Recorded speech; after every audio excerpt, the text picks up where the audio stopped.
Chapter 1, The Divorce Agreement. Miss Stewart, please review the agreement. If there are no issues, please sign it. A man in a sharp suit handed over a document. Josephine Stewart took it, her expression bewildered, her mind still foggy. Where was this place? And who was this man in front of her?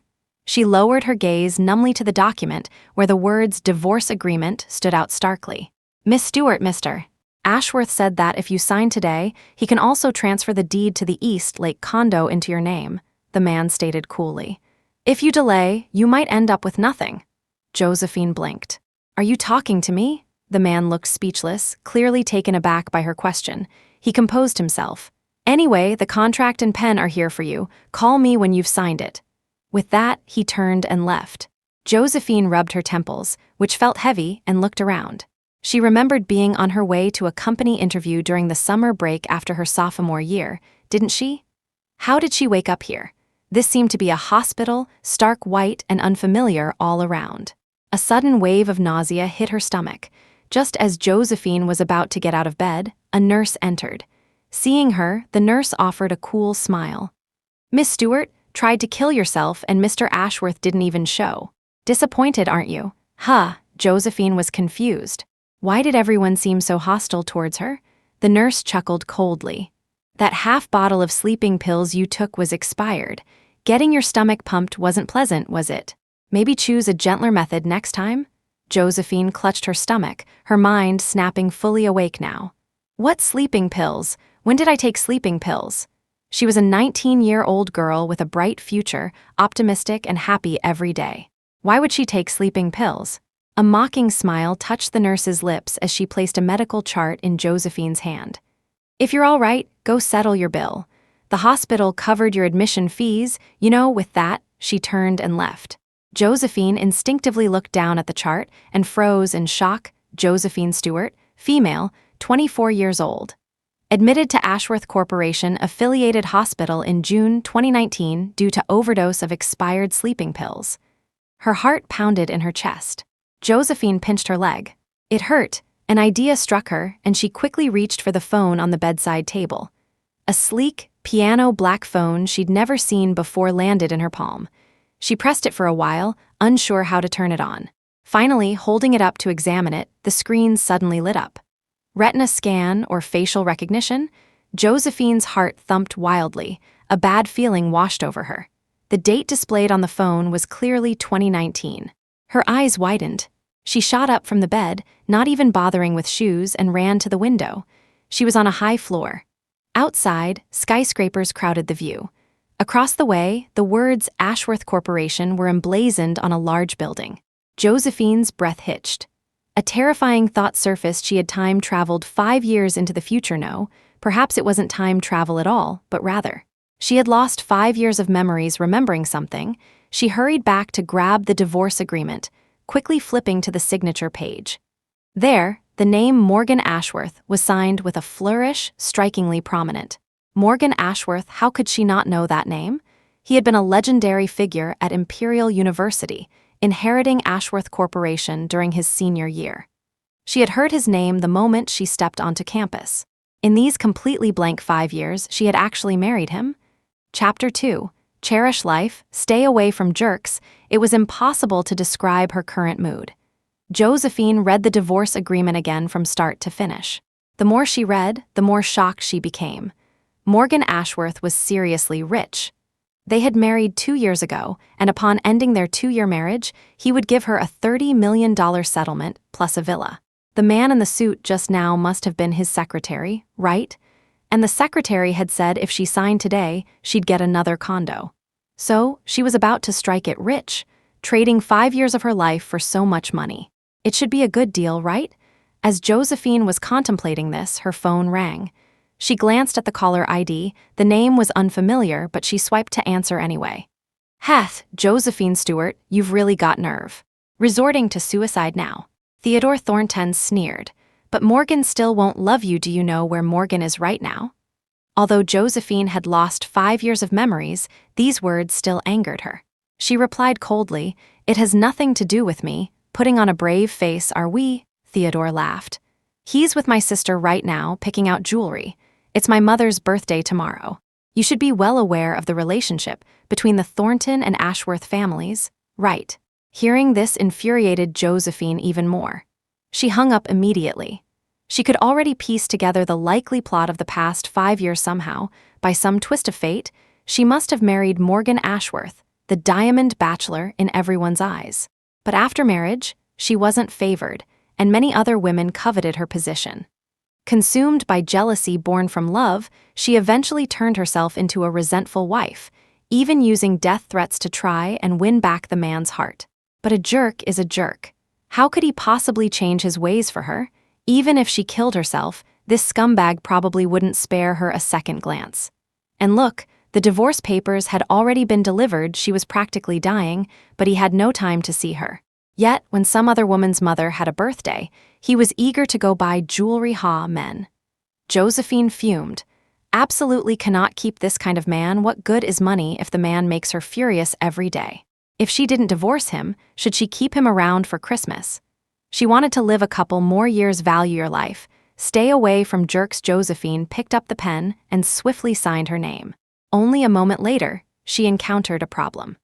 The man in the suit had told her to let him know after signing, but she didn't even know his name. Recalling the nurse saying this was an Ashworth-affiliated hospital, Josephine thought for a moment and decided to go ask someone. Luckily, the nurse was just next door. Seeing Josephine, she pointed, "Billing is over there." "I'm Mrs. Ashworth, the boss's wife. This hospital belongs to Ashworth Corp. Do I still need to pay for a visit?" Josephine put on airs deliberately. After all, this place looked expensive, and she had no money. Pay what? The nurse had clearly just been making a casual remark earlier. Hearing this, she simply handed Josephine the bill. "Then please sign here, Miss Stewart." Josephine knew her gamble had paid off. She quickly signed her name and asked, "What was the name of the man who came to my room earlier?"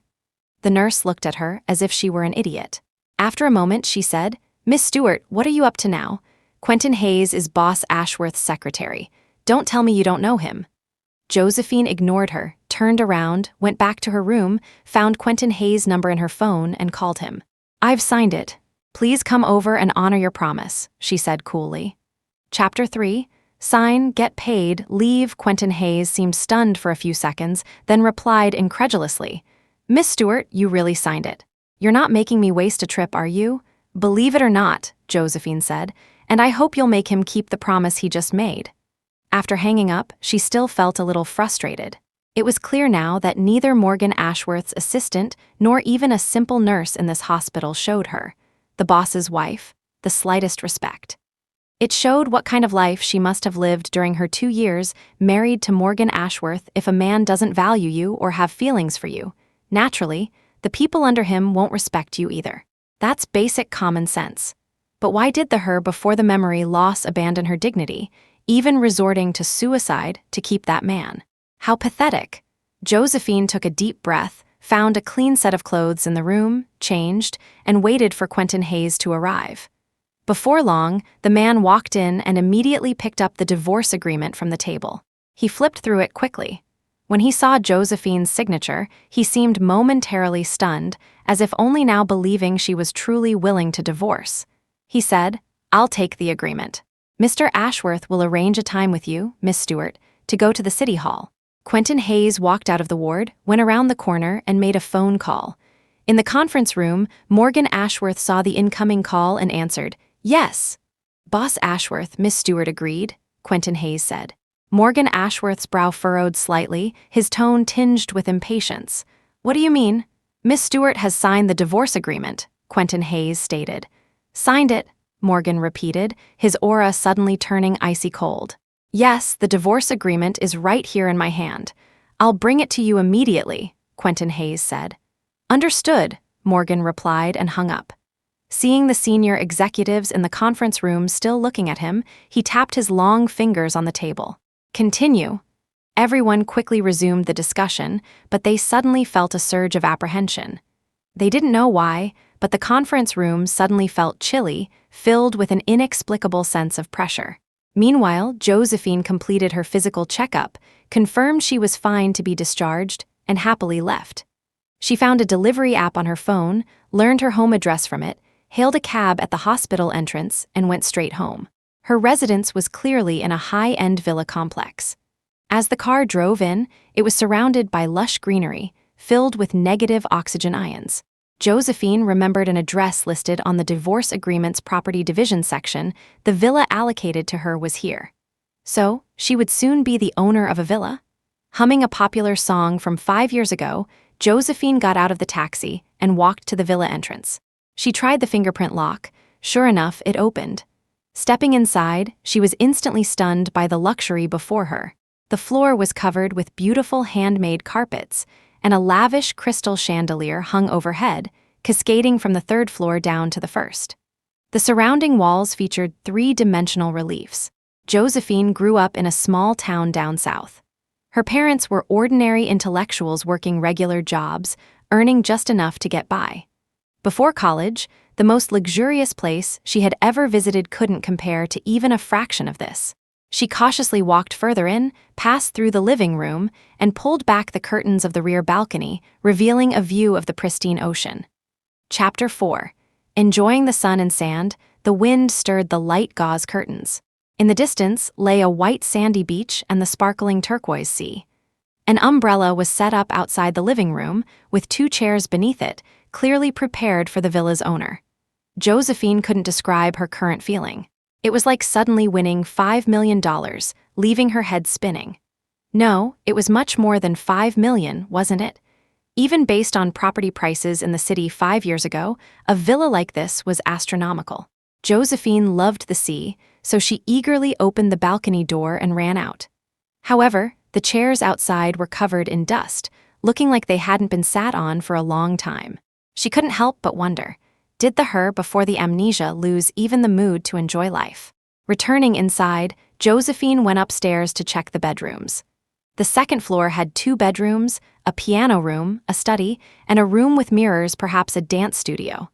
The 3rd floor housed a gym and a swimming pool. Yet, neither the gym nor the pool showed any signs of recent use. Josephine hurried back downstairs and examined the bedroom area carefully, quickly reaching a conclusion. Morgan Ashworth clearly didn't live here. If there were any traces of a man in the room, it was probably just the men's shirts and suits stored in garment bags. But they were all crammed into one corner of the wardrobe, looking untouched. And in the bathroom, there was no man's toothbrush. The towels were all pink and yellow. So, when she married Morgan Ashworth, did they never live together? Or did they live together initially and later separate? Josephine suddenly realized a problem. Was she still untouched? 5 years ago, she was still a virgin whose first kiss hadn't even happened, okay? Although she had a crush, it was just a secret admiration. They hadn't even held hands. And now, wait. Josephine quickly pulled out her phone and searched for a name. But whether she searched his full name or the nickname she'd given him, he wasn't there. He wasn't even in her messaging app contacts. Had they lost touch in the 5 years since? Josephine felt a pang in her heart, the image of a sunny, clean-cut young man appearing in her mind.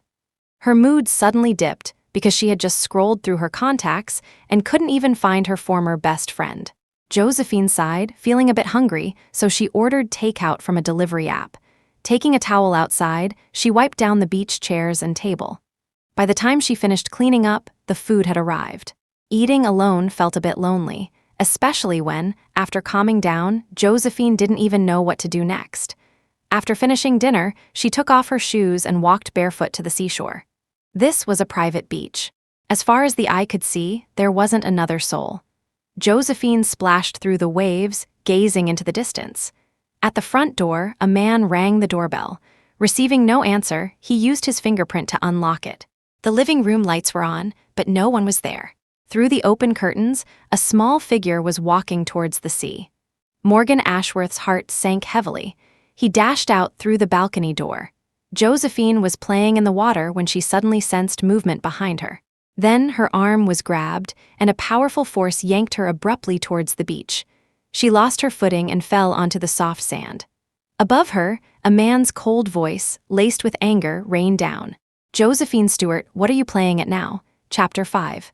Playing hard to get? Josephine was unexpectedly thrown onto the sand. While it didn't hurt, she was still dazed. She looked up and met a face with sharp, distinct features. The man wore a black shirt and trousers. He was tall, with exquisitely carved features like a beautiful work of art. A black watch, luxurious yet understated, adorned his wrist. He was currently looking down at her, his deep eyes filled with fury. Josephine blinked, glanced around, slightly confused about where this man had sprung from. Then, it hit her. This person looked somewhat familiar. It seemed to be the man she had just searched for online, her husband on paper, Morgan Ashworth. Oh wait, soon-to-be ex-husband. Seeing Josephine staring at him with an innocent expression, Morgan let out a humorless laugh. Have you had enough? Swallowing pills didn't work, so now you're trying to drown yourself.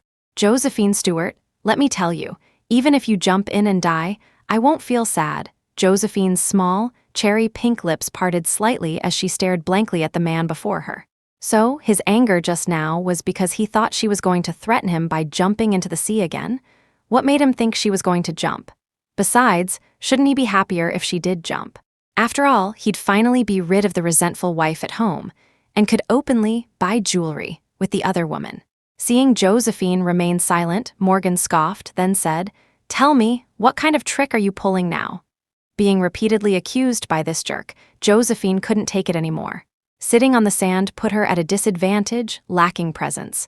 So she quickly scrambled up and faced Morgan Ashworth defiantly. "I've already signed the papers. What more do you want?" He called her dramatic, but who was really making a scene? Who was shouting just now? And resorting to grabbing people, however, she was barefoot, and the man in front of her was clearly over 6'1". Josephine realized with frustration that she only reached his chin. Her presence felt so weak, so annoying. "So you really agree to the divorce this time?" Morgan's eyes held no warmth. "Of course." Josephine lifted her chin. "If the city hall was still open, we could go get divorced right now." Morgan's scrutinizing gaze swept over Josephine, seemingly disbelieving her words. He just gave a cold smile. "Josephine Stewart, know when to stop. No man can tolerate a wife who constantly throws tantrums." Josephine felt like the man in front of her either had comprehension issues or an overactive imagination. She had made it perfectly clear she wanted a divorce. Why did he still think she was playing hard to get? Just then, Morgan's phone rang.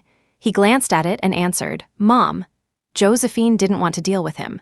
Seeing him on the phone, she walked over to the chair, put on her shoes, and headed back to the villa. HMPH, once the divorce is finalized tomorrow, this villa will be hers. She'd delete his fingerprint access. If he dared to enter, it would be trespassing. As she was plotting, she heard movement behind her. Morgan had followed her inside. He looked at her, his eyes still holding impatience. "Tomorrow evening at 6, come with me to the Thornton family's dinner party." Josephine was confused. "Aren't we getting divorced tomorrow? Why attend some dinner party?" "I'm busy during the day tomorrow. I'll take you to the city hall when I have time. Tomorrow afternoon at 5, I'll have the driver pick you up." Morgan dropped the command. "Don't cause a scene at the dinner party." Chapter 6. Whoever marries him is signing up for a loveless life. Hearing Morgan Ashworth's words, Josephine was absolutely furious. What did he mean? Don't cause a scene at the dinner party. She didn't even want to attend some stupid party, okay? "Hey, I'm not going to the dinner party," she yelled at the man heading towards the door. "If you want to go, go by yourself." He merely gave her a cool glance before opening the door and leaving. Josephine recalled the information she'd gathered online today, saying this man was young and brilliant. Not yet 30, yet shrewder than old foxes who had been in the business world for decades. Ashworth Corporation was growing larger, subtly becoming the leader in its industry across the country.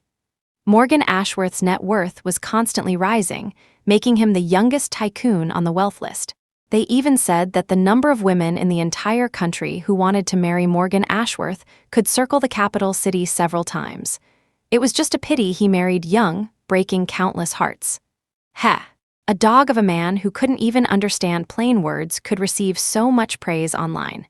Had those netizens' brains been eaten by dogs? Josephine was annoyed, but helpless. She wasn't divorced yet, so she had to obediently attend some dinner party. She just hoped the party would end early, so she and that jerk could go their separate ways forever. Let those netizens marry him if they wanted, just looking at his emotionless face. Whoever married him would be living like a widow. Josephine stomped upstairs, took a shower, and went online to search for job information. Although she now possessed assets worth millions, she couldn't just sit around and deplete her savings. Besides, she wasn't the type to stay idle. She definitely couldn't let herself waste away like this. That night, Josephine slept soundly. The next day, while she was cooking noodles in the kitchen, her phone wouldn't stop buzzing. Josephine picked it up and saw it was a group chat with someone tagging her. "Joe, you're coming to the dinner party tonight, right? I heard Boss Ashworth wants to divorce you, is that true?" "Oh dear, Cindy, why are you being so silly? Even if Boss Ashworth wants a divorce, our Joe wouldn't agree, right, Joe?" "Yeah, Joe loves Boss Ashworth so much. We sisters have witnessed it over these years, how could they possibly divorce? But I heard Scarlett Thornton is back, so?" "Scarlett's back? If that's the case, then it's really uncertain. Joe, you have to be careful. Scarlett and your Morgan were considered a perfect match back then." "Yes, plus the Thornton and Ashworth families have always been close friends. So Joe, whatever you do, don't let go, or your husband will belong to someone else." Josephine casually scanned the conversation and instantly understood everything. This group of people, pretending to support her, were actually just waiting to laugh at her misfortune.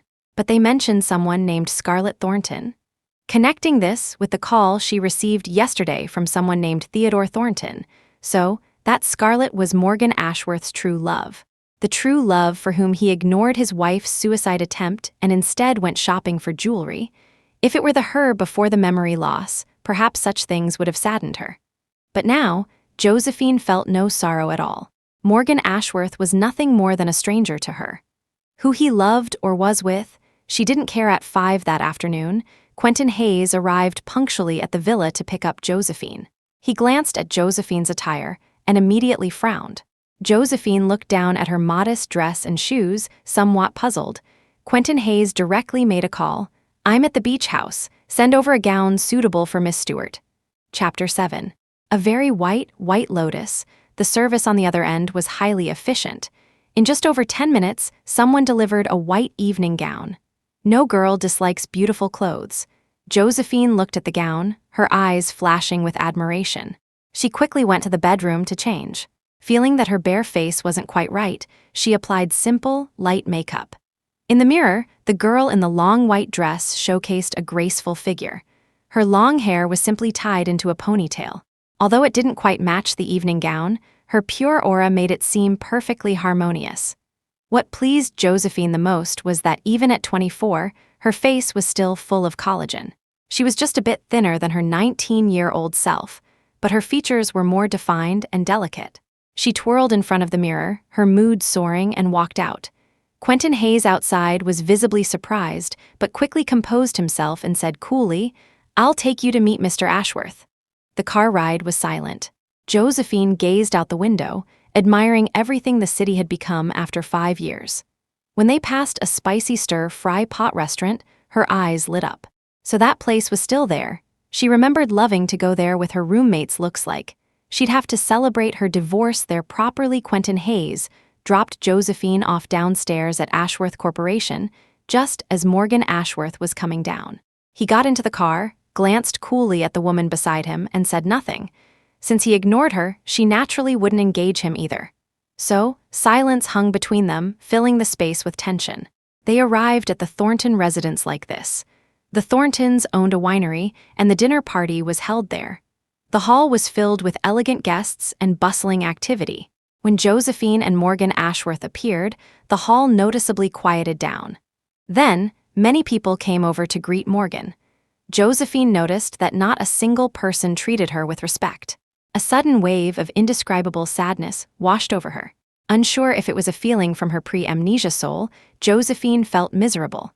Just then, a girl in a light blue evening gown walked over. She was slender and tall, her long hair styled in an exquisite updo, revealing a small, palm-sized face. Her beauty was the kind of gentle elegance that seemed to make her the center of attention with every smile and frown.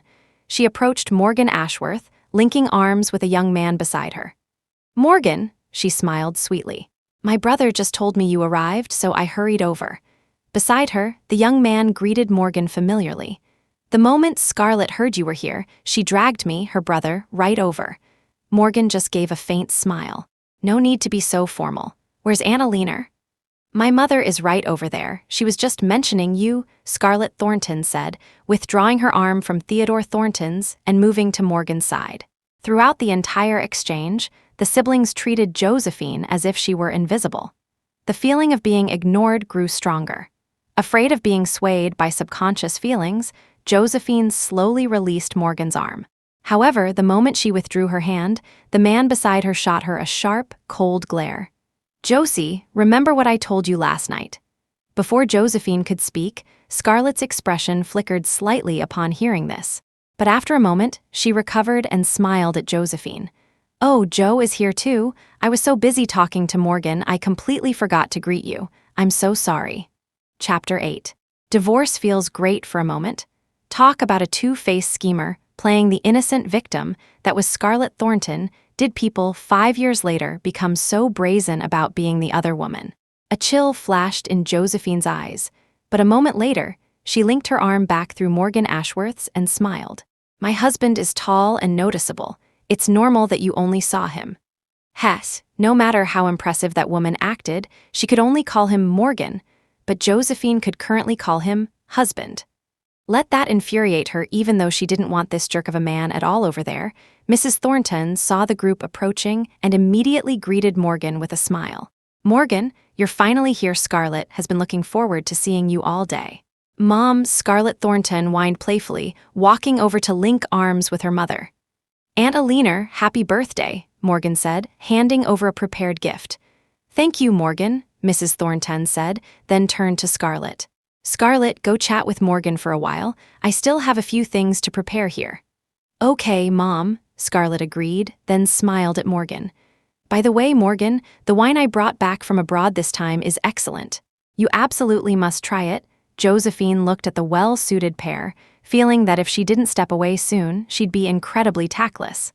Life is short, why make things difficult for herself? Using the excuse of needing the restroom, she released Morgan's arm, glanced around, and went straight out to the terrace. The summer breeze blew, seeming to dispel all the surrounding unpleasantness. But unfortunately, some flies just love buzzing around people's ears. "Josephine Stewart, you see it now. Your husband doesn't love you at all, he loves my sister. If you have any shred of female dignity left, let go quickly, before things get ugly for everyone." The speaker was Theodore Thornton. He held a glass of wine, his face grim. Josephine had genuinely wanted to be amicable, but being pushed this far, her temper flared too. "Theodore Thornton, your sister is brazenly acting as the other woman, playing the victim while doing wrong. Does your family think they can have all the good things in the world?" She faced the man before her, showing no weakness. "Besides, as long as I'm not divorced, even if your sister shamelessly climbs into Morgan Ashworth's bed, she'll still be the one hiding in the shadows. You," Theodore Thornton was furious and raised his hand to slap Josephine's face just then. An arm suddenly clamped down on his wrist. Josephine turned her head in surprise and met Morgan Ashworth's frost-filled eyes.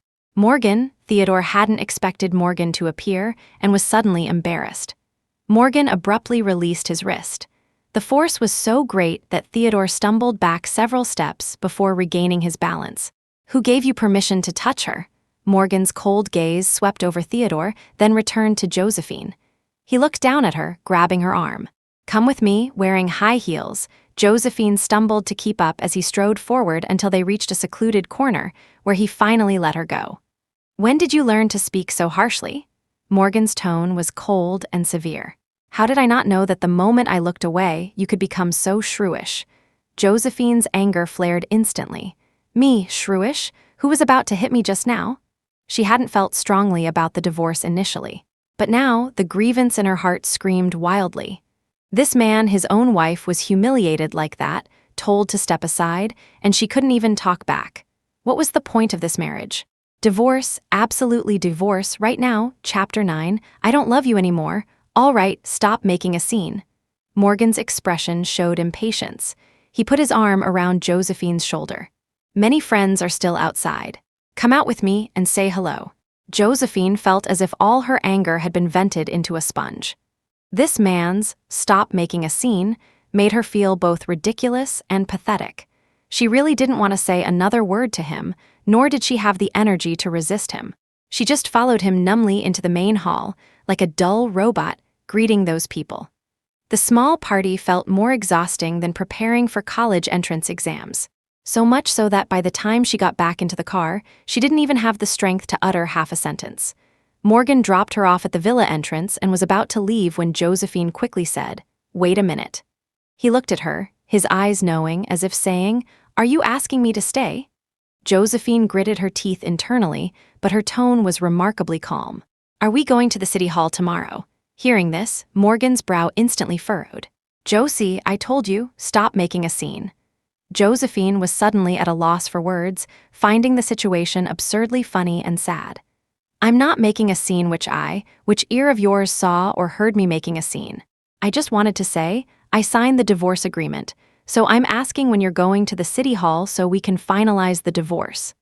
Hearing this, Morgan stared at her intently for several seconds before scoffing. "Are you serious?"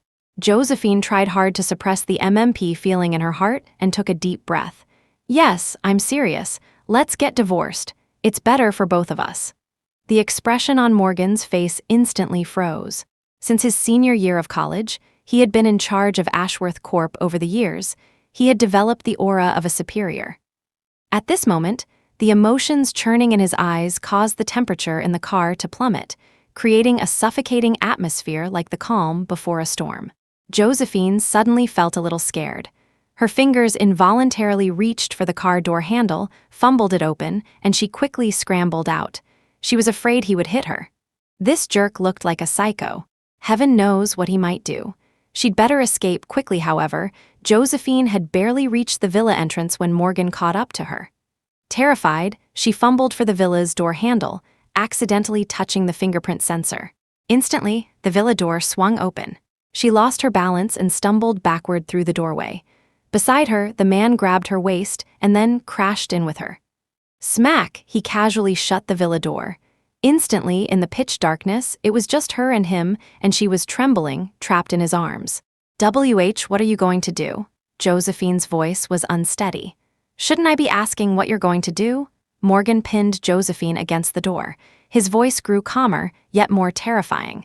"Why agree to the divorce? Weren't you threatening suicide before?" Josephine's back was pressed tightly against the wall, like a lamb awaiting slaughter. She looked at the man's tall silhouette and said, "Because I died once, so I figured things out." He didn't speak, seemingly waiting for her to continue. I don't love you anymore. I decided to let you go," she stammered. "So, you should feel relieved. We're giving each other freedom." Her chin was suddenly gripped by the man's strong hand. His tone held a hint of laughter, but his aura became even more terrifying. "Josie, say that again? Really don't love me?" Chapter 10. See you at City Hall. Morgan knew perfectly well how much Josephine had loved him before. Now she claimed she didn't love him anymore. How could he possibly believe that? And the girl trembling like a leaf before him, her eyes shone brightly in the darkness. She looked up at him, her gaze holding 3 parts fear and 7 parts certainty. She nodded repeatedly. "Yes, I don't love you. I really don't love you anymore. Not even a little bit." Morgan stared into Josephine's eyes, illuminated by the light from outside. After a moment, he realized that the eyes that used to gaze at him full of love were truly gone. The hand holding her chin froze instantly. Silence filled the room. Josephine, however, started to feel regretful. Oh God, could this man be some kind of psycho? The type who thinks, "I don't love you, but you must love me, and if you stop loving me, I'll kill you." Could he believe that even something he discarded shouldn't be picked up by others, otherwise it should be destroyed? At this thought, Josephine trembled even more violently. Sob, her mental age was only 19, in the prime of her life. Was she going to be dismembered by this perverted man? Just as she worried, she felt Morgan's hand on her chin slowly release its grip. Then, the pressure of his body against hers gradually lessened. She heard the man's voice, slightly hoarse, "You want a divorce. Fine, I'll grant your wish tomorrow afternoon. I'll pick you up and take you to City Hall," Josephine replied. "Okay." The man in front of her didn't move, and she didn't dare to either. She didn't know what he was thinking, only that he seemed to be on the verge of suppressed fury. After a long while, he abruptly released her, then turned and left without a backward glance.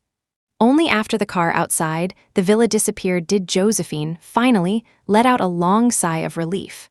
The next morning, Employees in the CEO's office noticed something was off about their boss. Although Morgan Ashworth was usually cold, he wouldn't reprimand people without reason. But today, several secretaries had been scolded to tears by him. Even the CFO, after spending less than 10 minutes in Morgan's office, came out looking like a wilted eggplant. Everyone cautiously avoided provoking the boss, and the entire office area was as quiet as a mouse. At 1:30 p.m., Morgan left the office without his driver or assistant. Instantly, everyone breathed a sigh of relief. Meanwhile, Morgan was already driving towards the beach house. Thinking about getting divorced, that afternoon made Josephine very happy. She even did a nice face mask in the morning. For lunch, she ordered spicy stir-fry pot takeout. When she heard movement inside the villa, she was still outside enjoying the sun and sand. Turning her head, she saw Morgan approaching, exuding a sharp, indifferent aura. Josephine smiled at him, quickly put on her shoes, grabbed her household registration book and marriage certificate, and bounced out happily. Morgan gave her a cold look, didn't say anything, and turned to walk away. Josephine quickly wiped the smile off her face and followed him. She reached for the backseat door handle but found it wouldn't open. Glancing at the man, he showed no intention of helping her open it. So Josephine tried the front passenger door, which opened easily this time. She had just sat down when Morgan, beside her, started the car abruptly, nearly causing her to hit the windshield. Driving all the way to the City Hall entrance, the two got out and walked into the lobby. There weren't many people getting divorced today, so right after getting their number, they were called to the window. Chapter 11. 2 divorce certificates. Although Morgan Ashworth disliked appearing in front of the media, few people in the country didn't know his name. So, when the staff member saw Morgan Ashworth coming to file for divorce, they were utterly shocked. "Mr. Ashworth, please wait a moment. I'll go get our supervisor to handle this for you," the staff member said, getting up to leave. "My time is valuable." Morgan glanced at his watch. "If it can't be done within 10 minutes, then don't bother." Beside him, Josephine looked at him speechlessly. If it couldn't be done in 10 minutes, don't bother? Then how would they get divorced? Evidently, hearing this, the staff member immediately sat back down and quickly pulled out forms. "Mr. Ashworth, Miss Stewart, please fill these out first." Morgan frowned, exuding hostility, his penmanship swift and flamboyant. Beside him, Josephine obediently filled out the information and signed, stroke by stroke. They submitted the forms, and the staff member added, "Regarding the division of assets, would you like to consult a lawyer?" Morgan directly opened the divorce agreement Josephine had signed. "No need. Okay. The staff member nodded quickly and rapidly entered the information. "You both also need to copy the contents of this paper," the staff member said.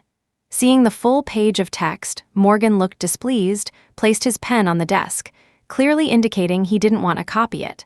Beside him, Josephine helpfully whispered, "How about I copy it for you?" Morgan gave a cold laugh, noncommittal. Josephine had no choice but to pick up the pen again and obediently start copying. Watching her meticulously write down those words, Morgan felt the suppressed anger in his chest burn hotter and hotter, almost consuming him. The words, "I don't love you," she had spoken to him last night seemed to wash over him again. His hands clenched into fists, knuckles turning white. Finished copying. Josephine pushed the paper towards Morgan. "You need to sign here." He looked at her already signed name, remained silent, took the pen, and swiftly wrote his own name. "Please wait a moment, it will be ready soon." The staff member, made uncomfortable by Morgan's aura, worked several times faster than usual. Before long, 2 divorce certificates were printed. "Please take these." She handed the divorce certificates over. Morgan found the words "divorce certificate" on the red booklets glaringly offensive. He didn't take them, just turned and walked away. Josephine quickly thanked the staff member, picked up both booklets, and hurried out. Walking outside, Josephine looked up at the sunny sky and suddenly felt a sense of relief wash over her. Just as she was about to go celebrate her single status, a shadow fell over her. Josephine looked up and saw Morgan standing by the car, his eyes dark, coldly instructing, "Get in." Josephine glanced around, saw no one else, and pointed at herself, asking, "Are you talking to me?" Morgan said impatiently, "Josephine Stewart, don't make me say it twice." Intimidated by his aura, Josephine, though unsure why Morgan was telling her to get in the car, still pulled open the door and sat down. This time, he didn't start the car immediately but waited until she had fastened her seatbelt before driving off. The scenery outside flew by. Josephine, missing 5 years of memory, coupled with the significant changes in the city over the years, had no idea where he was taking her. Looking at the silent man beside her, lips pressed tightly together, she tentatively asked, "Mr. Ashworth, where are you taking me?" Hearing her form of address, his foot slammed on the accelerator, startling Josephine into gripping her seatbelt tightly. Chapter 12. Ex-husband's intentions are hard to guess. The man beside her still hadn't said where they were going. Josephine noticed the surroundings becoming increasingly desolate, and her heart sank steadily. He wasn't really taking her to the suburbs to dismember her, was he? Her wonderful youth, was it going to end at the age of 24? Her villa, the $30 million divorce settlement, plus a condo, she hadn't even enjoyed them, yet she hadn't even had the chance to tell her parents that she could finally bring them to live in the city. And now she was going to perish at the hands of this perverted man, the more Josephine thought. The more she regretted getting into this man's car, Morgan glanced over and noticed Josephine's pale face and the sweat on her forehead. He couldn't help but slow down the car and ask, "What's wrong? Are you feeling unwell?" Josephine shook her head, then nodded. Yes, I feel a little sick. Why don't you let me out here? I might be carsick." She assumed the man beside her wouldn't listen, but surprisingly, he actually pulled over quite quickly. I'll head back," Josephine said, opening the door and starting to get out. "This is the outskirts." "How will you get back?" The man's voice came from behind. Josephine was almost scared to tears. She looked at the desolate surroundings, miles from anywhere, and had to desperately suppress her fear, afraid of provoking Morgan. She could only negotiate, "Why don't you go about your business? I can book a ride online." Thank goodness for ride-sharing services existing 5 years ago and still being around. Hearing this, Morgan gave a cool smile. A single woman hailing a ride-share in the suburbs. "Hey, Josephine Stewart, you're 24 now, not 18, I'm 19, not much different from 18, Josephine grumbled internally. "Get in." Morgan rubbed his temples. "If you're not feeling well, I'll take you back." He had originally planned to take her to the summer resort developed by Ashworth Corp in the suburbs. With their relationship now like this, perhaps they both needed to cool down. She could take a vacation, he'd give her another set of jewelry, and then she wouldn't cause trouble anymore and would obediently be his wife again. However, seeing the girl's face truly pale and frightened, Morgan changed his mind. Driving back into the city, Josephine felt her soul return to her body. Seeing the villa getting closer, her heart finally settled back into her chest.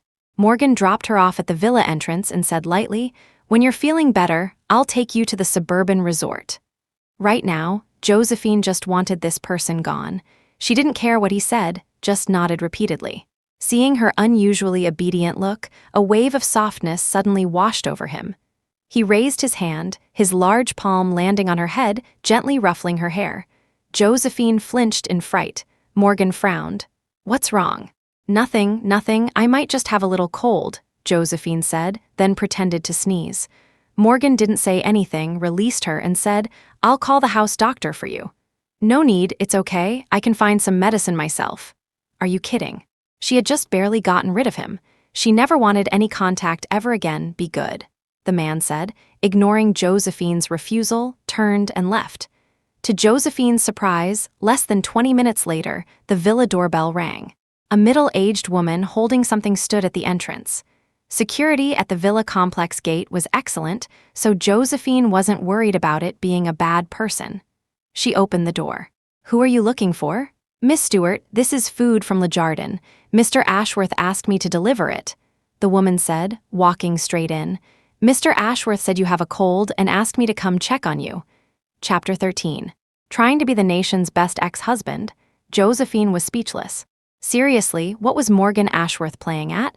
They were divorced, yet he was sending her food and calling a doctor. Was he trying to win the title of nation's best ex-husband? But since the person was already here, she had no choice but to accept the items, let the woman take her temperature confirming no fever, and then politely see her out. By the time this fuss was over, it was already evening. Josephine picked up her phone, found her mother's number, and dialed. She felt a little nervous. Honestly, Although her memory only recalled telling her mother about the interview, 5 years had actually passed. Who knew what might have happened in those 5 years? The call connected quickly, and a familiar voice answered, "Josie." Josephine's heart instantly settled back into her chest. Mom, she had intended to chat about something, but for some reason, her heart suddenly ached, and she almost cried out. Martha Stewart quickly asked, "Josie, what's wrong? Did something happen?" Josephine hastily suppressed the tremor in her voice, cleared her throat. "Nothing, just a little cold. You young people get sick easily with the air conditioning this season. You need to take good care of yourself. You and Morgan haven't even had children yet. Once you have kids, you really can't afford to get sick," her mother said. Hearing this, Josephine suddenly lost the nerve to tell her about the divorce from Morgan Ashworth. Moreover, judging by her mother's tone, she seemed completely unaware that they had been separated for a long time. Sigh, it seemed the pre-amnesia her had always reported the good news, and hidden the bad. Josephine chatted a bit more with her mother.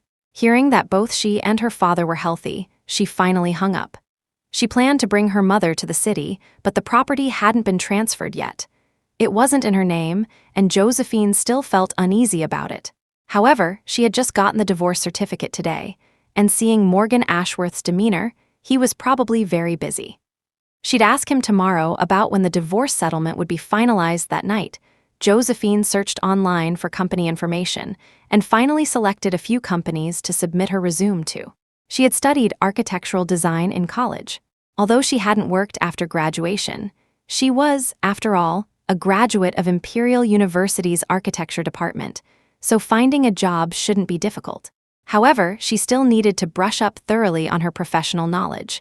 Josephine spent the whole night preparing her resume. The next morning, seeing no word from Morgan Ashworth, she called Quentin Hayes. In the secretary's office, Quentin Hayes smiled and nodded at Scarlett Thornton beside him. "Miss Thornton, please wait a moment, I need to take this call." Then, he answered, "Miss Stewart, how may I help you?" It's like this. Although Josephine felt justified about the divorce, asking for the settlement money still felt a bit awkward. She chose her words carefully. "Is your boss Ashworth very busy?" Quentin Hayes frowned slightly, impatience flickering in his eyes, but he remained polite. "Miss Stewart, Mr. Ashworth and you are already divorced. Therefore, it's inconvenient for me to disclose Mr. Ashworth's schedule. My apologies." Beside them, Scarlett Thornton's eyes flickered upon hearing this. Hearing Quentin Hayes' words, Josephine felt displeased and didn't hesitate anymore. She asked directly, "I just wanted to ask, when will the $30 million and the villa plus the condo mentioned in the divorce agreement be transferred to me?" Quentin Hayes seemed unprepared for this. He replied, "Okay, I will relay this to Mr. Ashworth. I hope you do it soon," Josephine said and hung up directly. Chapter 14, Staying Single is Always Awesome. Just then, Morgan Ashworth came out of a meeting. Seeing him, Quentin Hayes hurried over. "Boss Ashworth, Miss Thornton is here." Morgan glanced coolly at Scarlett Thornton. "What is it?" "Morgan, it's the design proposal from the Thornton family. I brought it over," Scarlett said, handing a file folder to Morgan. Morgan took it, flipped through a couple of pages, and put it away. "In the future, just send the electronic version directly to Mr. Hayes. You don't need to make a special trip to deliver it." Scarlett's face showed a moment of awkwardness, then she smiled. "It's no trouble, I was passing by anyway." She glanced at her watch. "Morgan, it's almost lunchtime. Do you have time?" I have other plans for lunch," Morgan interrupted directly. "I also have a video conference." "Excuse me." With that, he walked towards his office. Quentin Hayes smiled apologetically at Scarlett. Remembering something, he quickly took a few steps to catch up with Morgan. "Boss Ashworth, Miss Stewart called just now." "What did she say?" Morgan stopped. "She asked when you would transfer the $30 million in alimony and the properties to her," Quentin Hayes reported. "Is she short on money?" Morgan seemed to ponder for a few seconds, then said, "Transfer $30 million to her account right now." After speaking, he thought of something else and added, "Also, inform the property management at the beach house that from now on, the property fees and all maintenance costs for the villa should be billed directly to me." Quentin Hayes was dumbfounded, thinking he had misheard. He couldn't help asking, "Boss Ashworth, are you planning to help her? She has little income, The money in her previous card is probably gone, and villa maintenance costs are too high, Morgan finished, walking towards his office. How has she been these past 2 days? Quentin Hayes knew Morgan had people keeping an eye on Josephine's whereabouts and activities. He reported, she seems to have stayed in the villa. Morgan suddenly remembered Josephine's pale face from yesterday and couldn't help saying, have someone knock on her door later, see if she's all right. Although skeptical, Quentin Hayes absolutely followed his boss's instructions. Understood. Josephine had also been working on her resume that morning. She even took out paper and pencil to practice drawing design sketches. She was pleasantly surprised to find that, although she couldn't remember what happened in those 5 years, her drawing skills hadn't deteriorated. In fact, they had improved considerably after reviewing the key points of architectural design. She felt confident that interviews would be no problem at all in high spirits. She decided against takeout for lunch and prepared to go celebrate at the Spicy Stir fry pot place she'd spotted earlier. Josephine picked up her phone, intending to book a taxi, wincing at the thought that the only downside of living in a villa complex was the inconvenience of public transport. Just then, she noticed a new message on her phone. Citibank. Your Citibank savings card ending in 9998 has received a transfer of $30 million from Morgan Ashworth. Josephine's eyes widened. She counted the zeros on the screen with her little finger. Finally, her heart pounded. 30 million exactly. In her entire life, she never thought she'd see an 8-figure account balance taking a taxi to the Spicy Stir fry pot restaurant. The newly wealthy Josephine ordered a huge pile of ingredients she couldn't afford back in college, filling the entire table. She also ordered alcohol, not daring to drink anything strong, just the restaurant's signature rice wine, the kind under 10% alcohol. Chapter 15. Encountering her past crush, the dishes arrived quickly, and Josephine sat at the table, feasting heartily. That noon, Morgan Ashworth had a lunch meeting with a client. Because their time was precious, business was discussed over lunch. After eating, they went their separate ways. Traffic wasn't heavy at noon. Morgan glanced through the documents in his hand, his gaze casually drifting outside. He noticed a familiar figure behind the glass window of a restaurant. Stop the car, Morgan said. Quentin Hayes quickly had the driver pull over. Boss Ashworth, what's wrong? The person you arranged, did they go see her at noon? Morgan asked. Quentin Hayes instantly understood who the boss was referring to and reported, yes. Miss Stewart seemed to be in a good mood. She specifically moved her chair and drawing board out onto the lawn, humming and drawing. Morgan pinched the bridge of his nose. Good mood. She was probably so overwhelmed with sadness that she was having this kind of abnormal reaction, right? But a moment later, he lowered the rear window of the car and got a clear look at Josephine's face. She was buried in her food, eating with great relish. The midday sun shone through the floor-to-ceiling window onto her cheek. Her skin looked as smooth as a baby's. As she ate, she seemed to be smiling. Seeing Morgan fall silent after asking about Josephine, without telling the driver to move, Quentin Hayes felt puzzled. Boss Ashworth? Morgan snapped back to reality. Keep a close eye on her? She had almost jumped into the sea that day. Luckily, he arrived just in time. Better make sure nothing else happens. Understood, Boss Ashworth, Quentin Hayes replied. Let's go, Morgan instructed. Thus, Josephine remained completely unaware that her eating habits had just been fully observed by her ex-husband. She ate her fill, even packing up the leftovers. Back at the villa, she started submitting resumes. It had to be said, the Imperial University reputation was excellent. The next day, Josephine received an interview call, asking her to come in on Friday morning. The company was Goldsmith Construction, originally a real estate developer, Josephine's top choice from the beginning. Friday morning, she changed into a professional outfit and went happily to the interview. Her memory was still stuck on the day she was heading to an interview back then. Today felt like it skipped over the missing part and connected seamlessly. The interview lasted over half an hour. The interviewer was very satisfied with her and gave her an on-the-spot design task, asking her to draw a draft.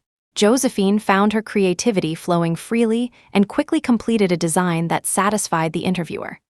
The design department manager personally saw her out, telling her that, barring unforeseen circumstances, The position was hers. Sure enough, that evening, Josephine received an offer letter from Goldsmith Construction, informing her to start on the 1st of next month. Seeing that there were still over 2 weeks until the 1st of the month, and that Morgan Ashworth, after transferring the $30 million, showed no sign of transferring the properties, Josephine felt awkward about pressing him again. So she searched online and booked an independent trip abroad. Country H had spring-like weather year-round. Even now, in the height of summer, it was only in the mid-70s Fahrenheit, perfect for travel. After landing, Josephine was taken to her hotel by a local contact. It was noon local time.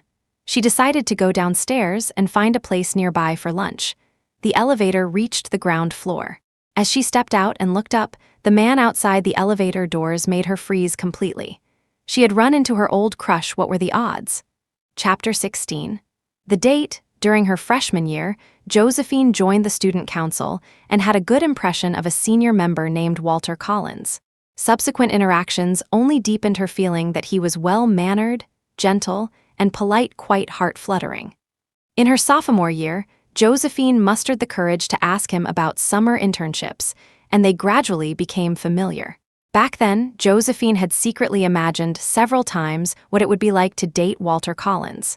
At the time, she even told her roommate and best friend, Linda Miller. The two often secretly discussed Walter, and Linda even encouraged her to confess her feelings. But Josephine didn't know what happened after that. Her memory stopped at the end of that sophomore summer. Seeing a familiar face in a foreign country, especially someone she had a crush on, inevitably made Josephine's heart skip a beat. She studied him. 5 years had stripped away his youthful awkwardness. His previously thin frame seemed taller, his facial features more defined, exuding the aura of a mature man. He hadn't initially looked at her, but seeing the girl blocking his path, he was about to speak when his eyes met Josephine's. For some reason, Josephine clearly saw a flicker of complex emotion pass through Walter's eyes. Then, he recovered and smiled at her. "Joe, what are you doing here?" Josephine couldn't quite place the feeling. This was the first familiar person she had met since losing her memory. She quickly explained, "I'm here traveling. My independent tour package booked this hotel. What about you?" "I'm here on a business trip." Walter checked his phone. "How many days are you staying?" "I'm free tomorrow. Shall we meet up? I can show you around some of the local architecture." Josephine was delighted. "Okay, I'm on a free schedule, no specific plans for the day. Just let me know whenever." Walter unlocked his phone. "Let's add each other on the messaging app. I'll message you when I've set a time." Josephine took out her phone and added Walter as a contact. "I have to meet a client shortly," Walter said. "So, see you tomorrow?" "Okay, see you tomorrow." Josephine bid Walter farewell and walked along the street outside the hotel, feeling exceptionally happy. She had met an old friend again. It seemed she hadn't fallen out with them during these years after all. She randomly chose a nice-looking restaurant, ordered food, and reminisced about their meeting just now. Inadvertently, she found herself comparing the current Walter to the freshman Walter she remembered. Her food arrived. Josephine ate absent-mindedly. But somehow, as her thoughts wandered, Morgan Ashworth suddenly popped into her mind. She thought about how, although Walter also looked good in a suit, compared to that guy Morgan, he seemed to lack that commanding presence of a superior. They were two completely different feelings, incomparable. "Why am I thinking about that jerk?" Josephine poked at the food in her bowl. "I should be thinking about Senior Collins," but a moment later, she suddenly froze. Josephine realized that apart from the initial excitement of seeing Walter, she couldn't seem to find the heart-pounding feeling she used to have around him. 5 years had passed. Had she lost the ability to even like someone? Josephine sighed, mentally cursing her ex-husband again. Thousands of miles away, it was nighttime in her home country. Morgan Ashworth sneezed and picked up his phone. "Mr. Hayes, how are things on her end?" Chapter 17. Looking back, feeling sour, Quentin Hayes was already accustomed to his boss periodically inquiring about the former Mrs. Ashworth's situation. He immediately reported, "Miss Stewart went to Country H last night." I checked. She booked an independent tour package to Country H and arrived at her hotel today around 10:30 a.m. local time. "Went to Country H?" Morgan frowned. "Alone?" "Yes," Quentin Hayes confirmed. "All right, I understand." Morgan hung up, opened his messaging app and found Josephine's social media feed. Her last update was a month ago, a picture of a bouquet of flowers and 2 glasses of red wine, captioned, "Happy birthday, hubby." Morgan stared at that post for several seconds, recalling that day. He was in M country for a meeting. She had called him, but he was negotiating with a client, so he hung up. Later, she sent him a message, "Hubby, happy birthday." He saw it and set it aside. A strange, unfamiliar feeling arose in his heart. This emotion made it impossible for Morgan to focus on the investment merger proposal in front of him. He tossed the file aside. He stood up, walked to the floor-to-ceiling window in his study, and looked out at the world. The villa he lived in was far from the beach house, practically spanning the entire city, but both were ocean view properties. He suddenly remembered her appearance that day on the beach, barefoot. Her fair toes curled, covered in white sand. She was actually very pretty, the kind of beauty that makes people feel comfortable. That's why, years ago, when she interned at Ashworth Corp., he noticed her immediately among the crowd. Morgan watched the tide under the lights outside, eventually picked up his phone, and made a call. "Book me the next available flight to Country H." Josephine spent the day visiting the city's most famous cathedral. With her selfie stick, she took lots of pictures. Habitually opening her social media feed, she selected her favorite 9 photos for a grid post and hit send. Perfect. Soon, comments started appearing. "Joe, traveling abroad. Are you with your husband?" "Huh, Joe, in the reflection of your sunglasses, all I see is a selfie stick. Didn't your Mr. Ashworth accompany you?" "Joe, they say you and Mr. Ashworth got divorced. Is it true?" Josephine realized her social media friends were all superficial.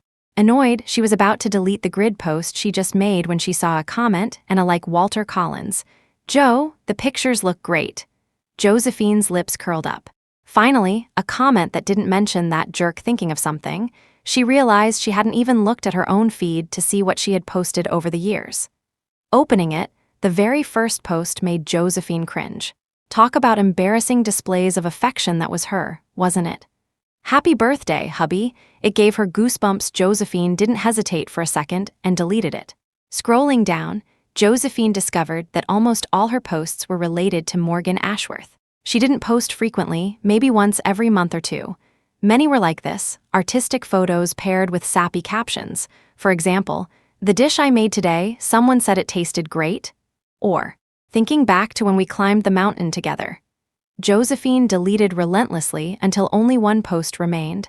"The soy milk cap tea at this milk tea shop is super fragrant, 5-star recommendation." She was satisfied. Chapter 18. Seeing her with another man that evening, Walter Collins sent Josephine the meeting time and details about the scenic spot they were going to visit. The next day, Josephine changed into a white t-shirt, capri pants, and white sneakers. Her hair was tied high in a ponytail. She checked herself in the mirror, youthful and energetic. Putting on a hat, she waited for him at the hotel entrance. Soon, Walter appeared. Seeing her, he couldn't help but smile. "Joe, you still look so young, just like a student." Josephine smiled back. "Senior Collins, let's go." They hailed a cab and headed straight for the scenic area. It was an area filled with Renaissance architecture, many reliefs still well preserved. When Josephine got out of the car, she was captivated by the sight. This was architecture she had wanted to see since college. A project she submitted for a competition during her sophomore year was inspired by images from brochures of this place. But seeing it in person was even more breathtaking. Walter studied architectural engineering. Although not design, he had a lot in common with Josephine. Josephine now was different from her college self. Although her memory felt like it was only from a month ago, she no longer had the cautiousness of her secret crush days when facing him. So, she became much more talkative. They chatted about everything from architectural culture to the practical considerations in engineering, from appreciating art to taking photos together. For Josephine, the senior beside her gradually transformed into a buddy, like a friend she'd known for years. "There's a good ice cream shop over there. Heard it's a popular spot online." Josephine pointed to a shop across the street. "I'll go buy ice cream. What flavor do you want, senior?" "Let me go, it's a bit sunny." "You wait here," Walter said. "Do you still like rum raisin?" Josephine was surprised he knew, but nodded. "Yeah, I like rum raisin." "Wait here," he said and quickly walked away. Maybe they had seen each other many times during those 5 years. Or perhaps they were already good friends, so he knew her preferences. Josephine shook the thoughts from her head and waited in the shade. After arriving, Morgan Ashworth only needed to make a brief inquiry to find out where Josephine had gone. Ashworth Corp had a branch in Country. The driver dropped him off near the plaza and found a place to park.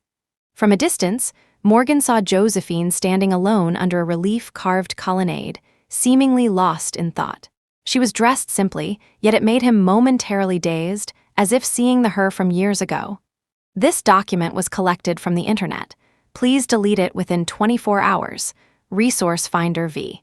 Jai 070, one eye, a smile Morgan himself didn't notice touched his lips as he walked towards Josephine.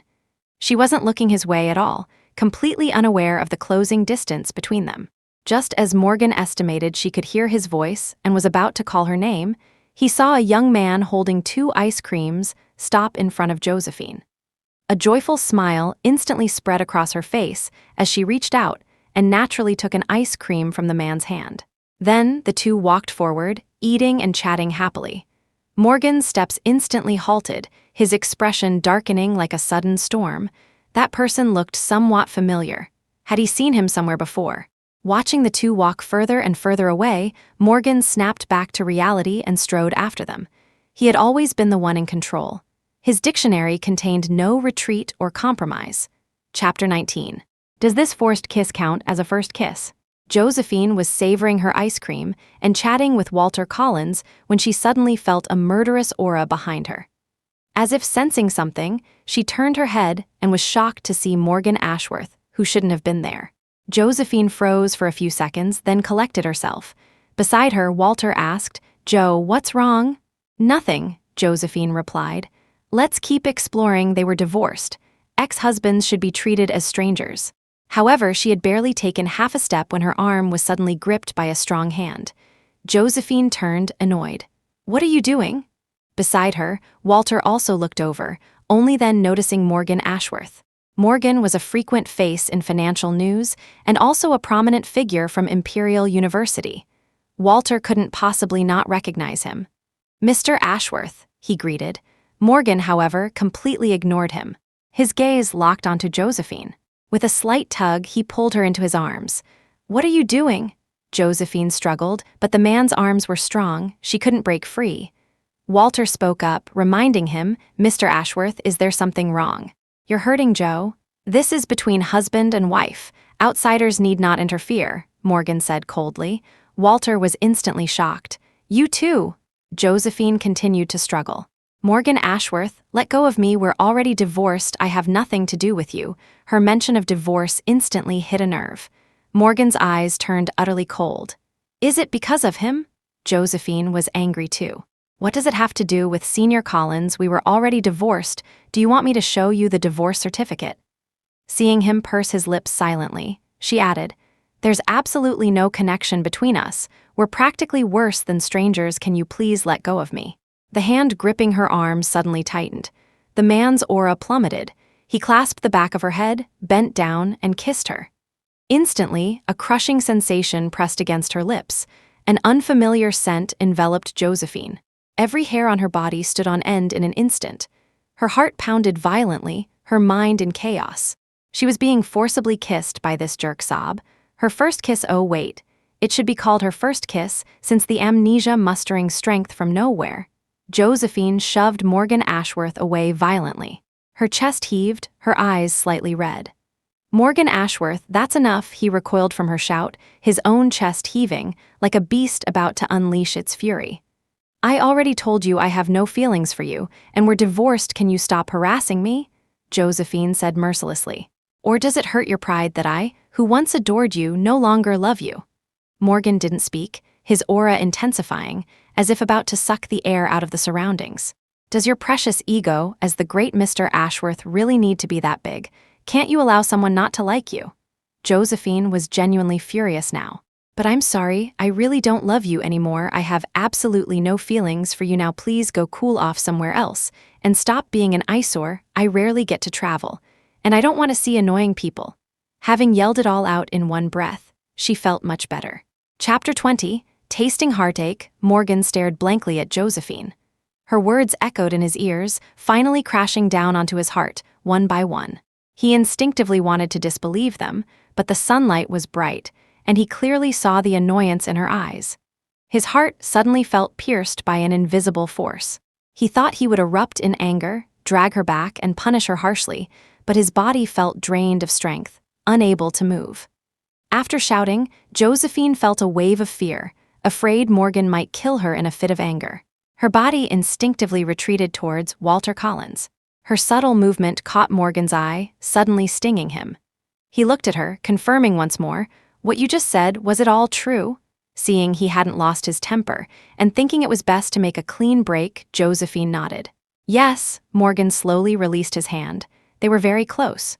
Josephine clearly saw the distinct hurt in his deep eyes, but a moment later, she thought it impossible. This arrogant man, this man who had never loved her, this heartless man who didn't even come to see her when she attempted suicide hurt. Because he had let go, she turned directly and left with Walter. They sat down for a meal at a nearby restaurant. Walter saw Josephine had lost her enthusiasm, so he didn't ask about Morgan Ashworth. Midway, Walter went to the restroom.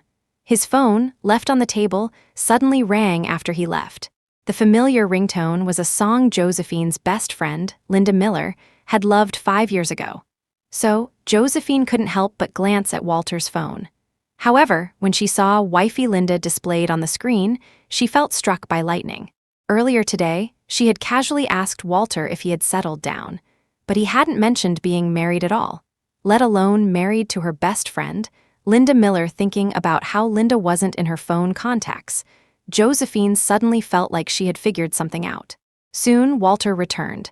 Josephine said, "Senior, your phone rang." He nodded, saw the caller ID, glanced up at Josephine, but seeing her natural expression, picked up the phone and smiled slightly. "I'll take this call over there." Josephine nodded. She suddenly realized that in 5 years, many things had changed. Even she, despite her memory being stuck 5 years ago, subconsciously no longer liked Walter. So, what else couldn't change? For the next few days, Josephine didn't see Walter Collins again, nor did she contact Morgan Ashworth. She had a blast traveling alone in Country H, so much so that the day before returning home, she felt a sense of timelessness. About to return home and start work, Josephine tried to refocus, packed her things, got into the car sent by the local contact, and headed to the airport. Coming out of the airport, Josephine was about to book a ride when she saw Morgan Ashworth's driver. "Miss Stewart, Mr. Ashworth asked me to take you home," the driver said respectfully. Josephine looked puzzled. What game was this man playing?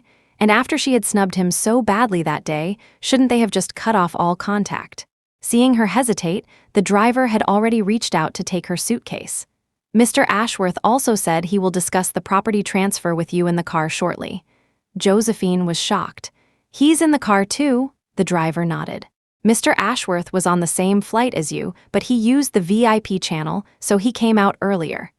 Chapter 21, Do You Still Love Your Ex-Wife? This man on the same flight as her. Could that mean he had actually been watching her secretly during her 10 days in Country H? The thought sent a shiver down Josephine's spine. He couldn't be that creepy, could he? Reluctantly, for the sake of the property transfer, she followed the driver to the car. In the back seat, Morgan Ashworth sat quietly, a document in his hands, head lowered as he read. When Josephine approached, he looked up, his gaze calm and steady.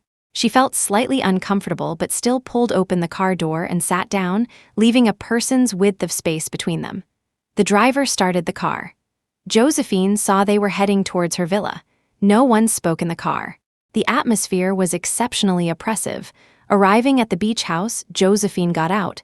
"Thank you for bringing me back." But Morgan got out with her. "Let's go prepare the transfer documents." With that, he followed her into the villa, glanced around briefly, and handed Josephine the documents he had already signed. Josephine looked down and saw that besides the transfer materials for the villa and the condo, there was also a stock transfer agreement. 3 of Ashworth Corporation shares. She turned to him in shock. "Why are you giving me this? It wasn't in our agreement." Don't underestimate 3. Given Ashworth Corp's value, it translated to hundreds of millions, not to mention the company was thriving under Morgan's leadership.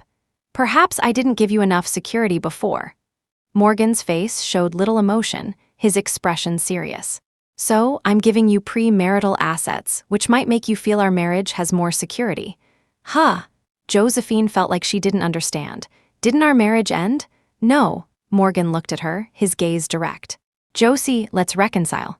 Josephine thought she might have misheard, but Morgan didn't look like he was joking at all. For some reason, she detected a hint of awkwardness beneath his serious expression. As if sensing something, she glanced at his earlobe and was shocked to see it had turned red. Absolute silence descended upon the room. Josephine clutched the contracts, unsure what to say. If you need time to think, I'll give you 3 days, Morgan said, handing Josephine a pen. Sign these first, and we'll go handle the transfer. He had been in Country H when he ran into a childhood friend who was expanding his business abroad. That day, after being so publicly rebuffed by her, he was furious, wanting to punish her but unable to bring himself to do it. That evening, he drank with his friend, getting drunk for the first time and also opening up for the first time. She seems to really not love me anymore, doesn't want me. His voice held uncharacteristic vulnerability. I don't know what to do. I thought threatening her with divorce would scare her into behaving, but I think I used the wrong method. Seeing his friend looking so helpless and lost for the first time, the friend sighed. Morgan, let me ask you something. Do you love her? Morgan's heart skipped a beat. Then his voice lowered, but his tone was unhesitating. Yes. After saying it, he added, but I don't know how. Everything had been fine when they first got together, but he didn't know why they started arguing later. He didn't want to argue, so he told her to calm down, and he kept his distance. But she only became more dramatic and eventually completely changed. Chapter 22, shouldn't have treated her like that back then, Morgan. Since you were young, there's nothing you couldn't obtain, his friend said. But what you obtained were objects, things without life or feelings. She is a person with a heart, so to win a person's heart, you must also use your heart. Have you ever had a serious conversation with her? Did you understand the cause of your conflict the first time you argued? Have you tried to see things from her perspective? Considered the huge difference in your family backgrounds? Did you ever give her a hug when she was angriest? Morgan fell silent, but suddenly seemed to understand something. Now, he watched her sign the 2 property transfer documents, but leave the stock transfer agreement untouched. He instinctively wanted to force her to sign it, but his hand stopped as soon as he reached out. He couldn't force her anymore, couldn't push her further away. And that man, Walter Collins, he had investigated him too. Turned out he was her senior from high school. He remembered when he first met her, she had a crush on a senior. Later, the senior got together with her best friend, and she cut off contact with both of them. Meeting him in Country H this time was just a coincidence. He really shouldn't have forced her like that in front of her friend, making everyone unhappy. And afterward, she clearly hadn't had any further contact with that Walter Collins. Morgan picked up the documents. Josie, if you don't want to sign the stock agreement, don't. Let's go to the property registry office now to handle the transfer. Josephine nodded and stood up with Morgan. Are you hungry? He asked again. Or if you're tired and need to adjust to the time difference, we can go tomorrow. Josephine interrupted him. No need. The sooner it's done, the sooner we can relax. Let's go now. Morgan nodded and reached out to take Josephine's hand, but she dodged it. He felt a pang of bitterness. Just a month ago, her eyes still lit up when she saw him, but now all she showed him was indifference. At the property registry office, Morgan's people had already made arrangements, so the transfer went smoothly. After signing and submitting, they just had to wait a week for the new property deeds. Morgan offered to drive Josephine home again, but she refused. Between him and her, there were truly no ties left now. It was always awkward being driven around. So she took the subway herself, got off near the villa complex, rode a shared bike to her villa entrance.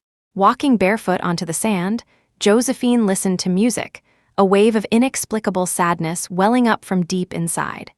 She didn't know where this sadness came from, but she was sure it belonged to her pre-amnesia self. Was she sad because she and Morgan Ashworth were completely separated? Actually, through their recent interactions, Josephine's impression of Morgan had changed slightly. Although the man was cold, heartless, and arrogant, he kept his word, and he had been quite gentlemanly towards her. Oh, except for that forced kiss that day. Thinking of the forced kiss, Josephine couldn't help touching her lips, as if the man's lingering presence was still there. She felt annoyed and kicked the sand beneath her feet. On July 1st, Josephine reported punctually to Goldsmith Construction. Several other colleagues started work with her. The first 2 days were onboarding training, quite relaxed. In the following week, she gradually got involved with Goldsmith's projects, joined the design team, and began working long, busy hours. Chapter 23. Reunion. Another month flew by. One day, Josephine received a call from a colleague asking her to deliver a set of design drawings to the Prestige Club because the version the colleague had sent earlier was wrong. Josephine took the file folder, hailed a cab, found the private room, and knocked lightly. Conversation drifted from inside, and someone said, "Please come in." Inside the luxurious private room sat 7 or 8 people. Josephine looked up and saw Morgan Ashworth seated at the head of the table. He was surrounded by several people, yet exuded an aura of detached coolness that seemed out of place in the room. Josephine snapped back to reality, quickly averted her gaze, found her colleague, and handed over the file. "Manager Coleman, here it is." Manager Coleman took it, nodded, and handed it to one of the men in the room. "Mr. Harrison, please take a look." The man called Mr. Harrison flipped through a few pages, then frowned, glanced at Manager Coleman, and fixed his gaze on Josephine. "I've seen plenty of young people like you, careless in your work, can't even deliver a draft correctly. If the company is full of employees like this, how can it grow?" Josephine knew she was being made a scapegoat, but said nothing. After all, the person who sent the wrong file was another girl who had joined Goldsmith with her. Manager Coleman stood beside them, smiling apologetically and explaining. Then, seeing Josephine standing there awkwardly, he said to her, "Joe, since you're already here, have a drink with Mr. Harrison as an apology." Josephine hesitated for a moment but still walked over. However, before her hand could touch the glass, a sharp sound of chopsticks hitting the table came from the head seat. Everyone instinctively looked over and saw Morgan Ashworth frowning, his tone laced with impatience. "Since when do we force people to drink during business discussions?" Ashworth Corp was the largest investor in this collaboration. Seeing Morgan speak up, everyone chuckled awkwardly. "Mr. Ashworth, apologies, that was inconsiderate of us just now. We'll penalize ourselves with 3 drinks. With that, Manager Coleman gave Josephine a look, signaling her to leave. As Josephine left, she couldn't help glancing at Morgan Ashworth. He was looking down at his glass, his face clearly displeased. He was genuinely angry. His woman was being treated like a hostess, told to accompany that greasy old man moreover.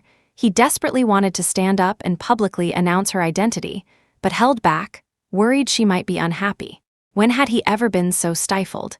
It was all because he didn't want to embarrass her, didn't want her being gossiped about at work why someone clearly connected to him was working at Goldsmith. So, he endured it. After Josephine left the private room, Morgan immediately put down his glass, stood up, and walked out. Josephine had also been a little scared just now. She had always been a rule-abiding junior designer at Goldsmith, only focused on drawing. Things like socializing, accompanying clients for drinks, she had absolutely no experience with them. Most people in the room were men, and that Mr. Harrison looked lecherous. She had genuinely been quite intimidated. Fortunately, Morgan Ashworth intervened in time, otherwise, she really wouldn't have known what to do. Just as Josephine was about to reach the elevator, she heard footsteps behind her. Turning around, she saw Morgan. He walked over quickly, looking her over. "Josie, are you okay?" She shook her head, then remembered something and said seriously, "Thank you just now." Chapter 24. "Josie, good night. I'll take you home," Morgan said and pressed the elevator button. "It's okay, aren't you still at the dinner? I can just get a cab," Josephine quickly replied. "My assistant will handle it," Morgan stated, riding down the elevator with Josephine without further argument. This ex-husband-ex-wife dynamic made Josephine feel slightly awkward. Neither said anything on the way. The scenery outside blurred past. As they neared the villa, Morgan said, "Don't go to occasions like that in the future." Josephine replied, "It wasn't really my responsibility anyway, but my colleague made a mistake today, and everyone else in my team was out, so they asked me to go. If you encounter similar situations in the future, don't offer any toasts and definitely don't drink. You're a terrible lightweight," Even one drink is dangerous, Morgan added. Josephine blinked. Was she a terrible lightweight? In her 19 years of memory, she had never drunk alcohol and had no idea about her tolerance. But clearly, the man in front of her knew her quite well. Okay, Josephine nodded, then added, but if I don't go, I might lose my job. Then lose it. You can always find another company, Morgan said, looking steadily at Josephine. Or come work at Ashworth Corp. Ashworth Corp wasn't in real estate development, so Josephine shook her head. I only like architectural design. Other jobs don't suit me. Didn't you intern at Ashworth before? Morgan said casually. If you really love architectural design, then wait until I buy a real estate company, and you can come be the director of design. Before Josephine could even process Morgan saying she had interned at Ashworth, his latter statement stunned her. Her eyes widened. Huh, Josie, if this is what you love, I'll have my team start planning this tomorrow. No, don't do something so drastic. I'm doing fine at Goldsmith, Josephine quickly refused.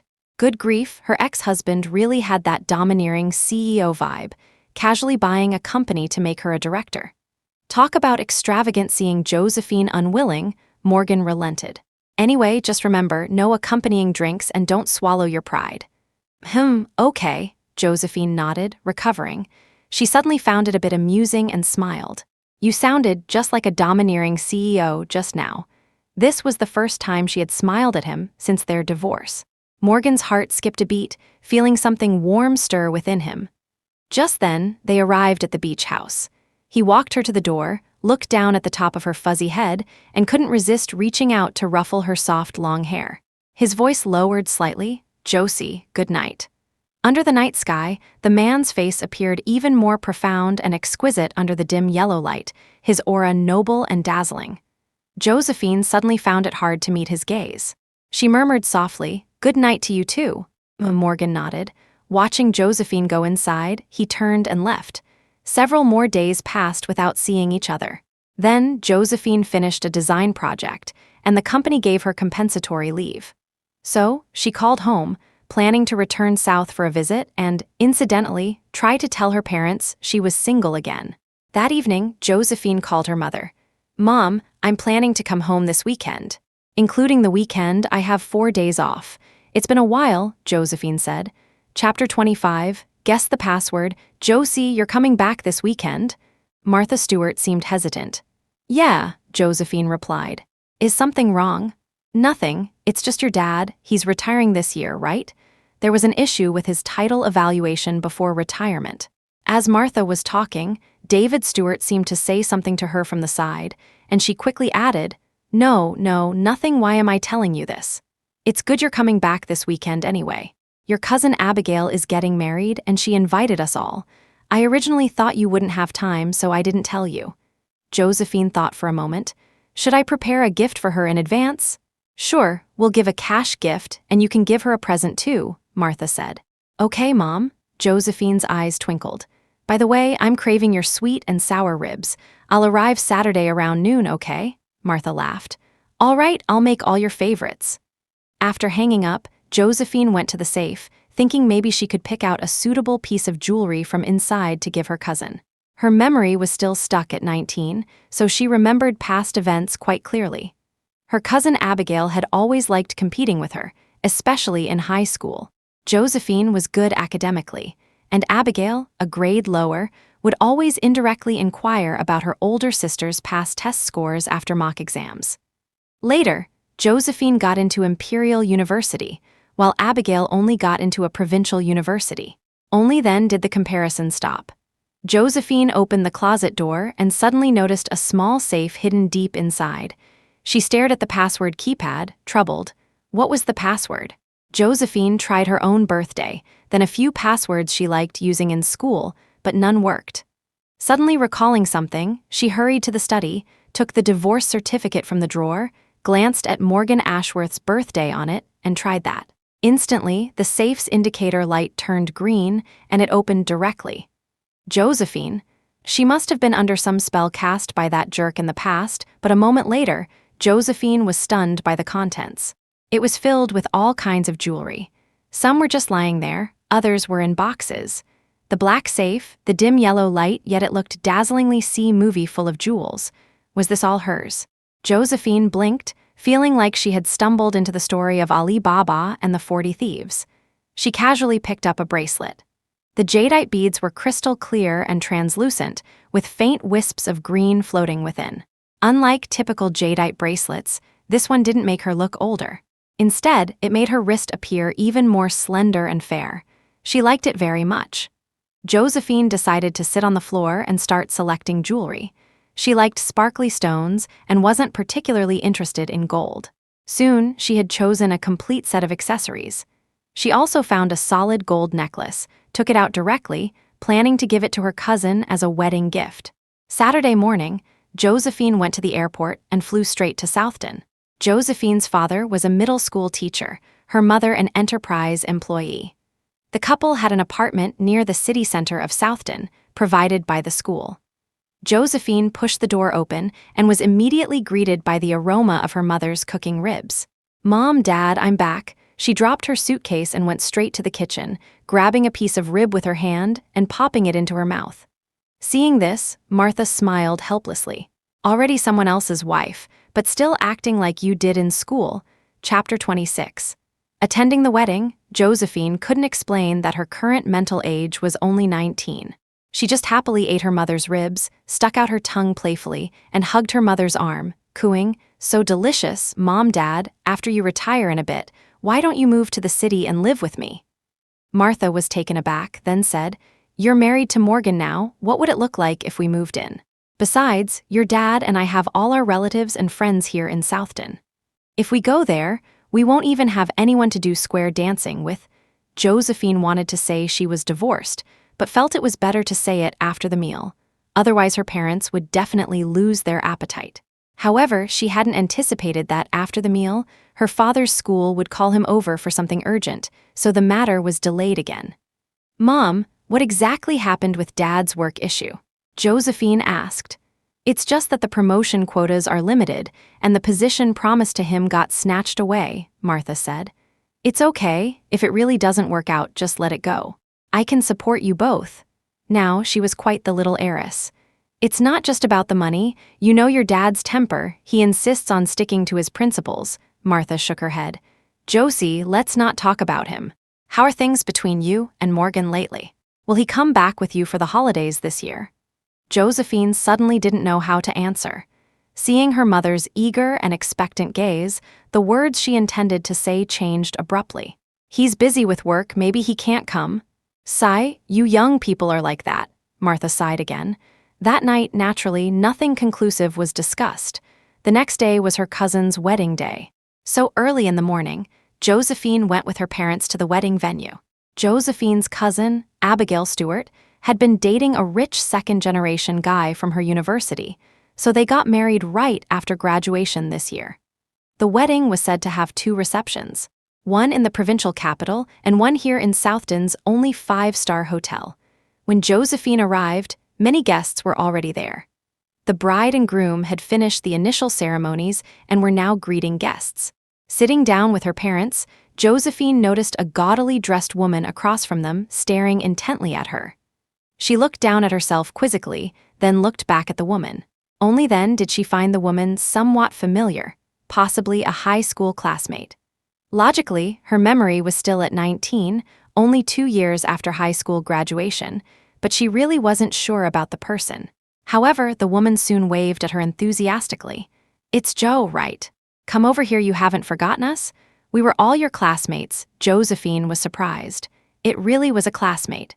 Seeing the woman's wealthy-looking, somewhat worldly appearance, she had assumed they were at least in their 30s.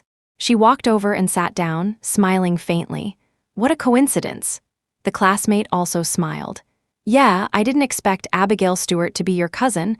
We were just chatting with her, saying you'd be here today too." Just then, a classmate saw Abigail and quickly waved. "Abigail, your sister is here too." "Sister, you're here." Abigail wore a red cheongsam, her figure graceful. "Oh, Josie is here too." The speaker was Josephine's aunt, Patricia Stewart. "Yes, hello, Aunt Patricia." Josephine smiled. "Abigail, congratulations on your wedding." With that, she handed over the necklace box she had prepared. Chapter 27. Yes, I divorced him. Abigail glanced at the box and casually handed it to her mother. Mom, help me put this away. Her mother, Patricia, glanced at the solid gold inside and smiled. Our Abigail has plenty of necklaces like this at home. She says they make her look old, so she puts them aside. But us older folks, we like gold jewelry like this. It feels more solid than diamonds, even if it's cheaper. Hearing this, the expression on Josephine's face instantly cooled. In her memory, although Aunt Patricia was somewhat snobbish, she didn't seem this harsh. But now, Aunt Patricia then asked again, "By the way, Josie, why didn't your Morgan come with you?" Back then, Morgan Ashworth marrying Josephine Stewart had caused quite a stir in Southton. After all, Morgan was a figure high on the wealth list. Marrying a Cinderella like Josephine from an unknown, small family, it was huge news. At that time, Aunt Patricia would look at Josephine's parents with envy, her heart sour. But ever since Morgan stopped coming to Southton later, everything changed. Before Josephine could answer, a classmate chimed in, "Yeah, Joe, where's your husband? Is he too handsome, afraid we'd covet him, so you never bring him out for us to see?" "Right, we only saw him when you first got married. Why haven't we seen him even during the holidays since? Don't you worry when you come back alone?" Just then, someone suddenly walked over, looked Josephine up and down, and said, "Huh, you're Josephine Stewart. I've seen you in the capital city before." Josephine frowned. She had no recollection.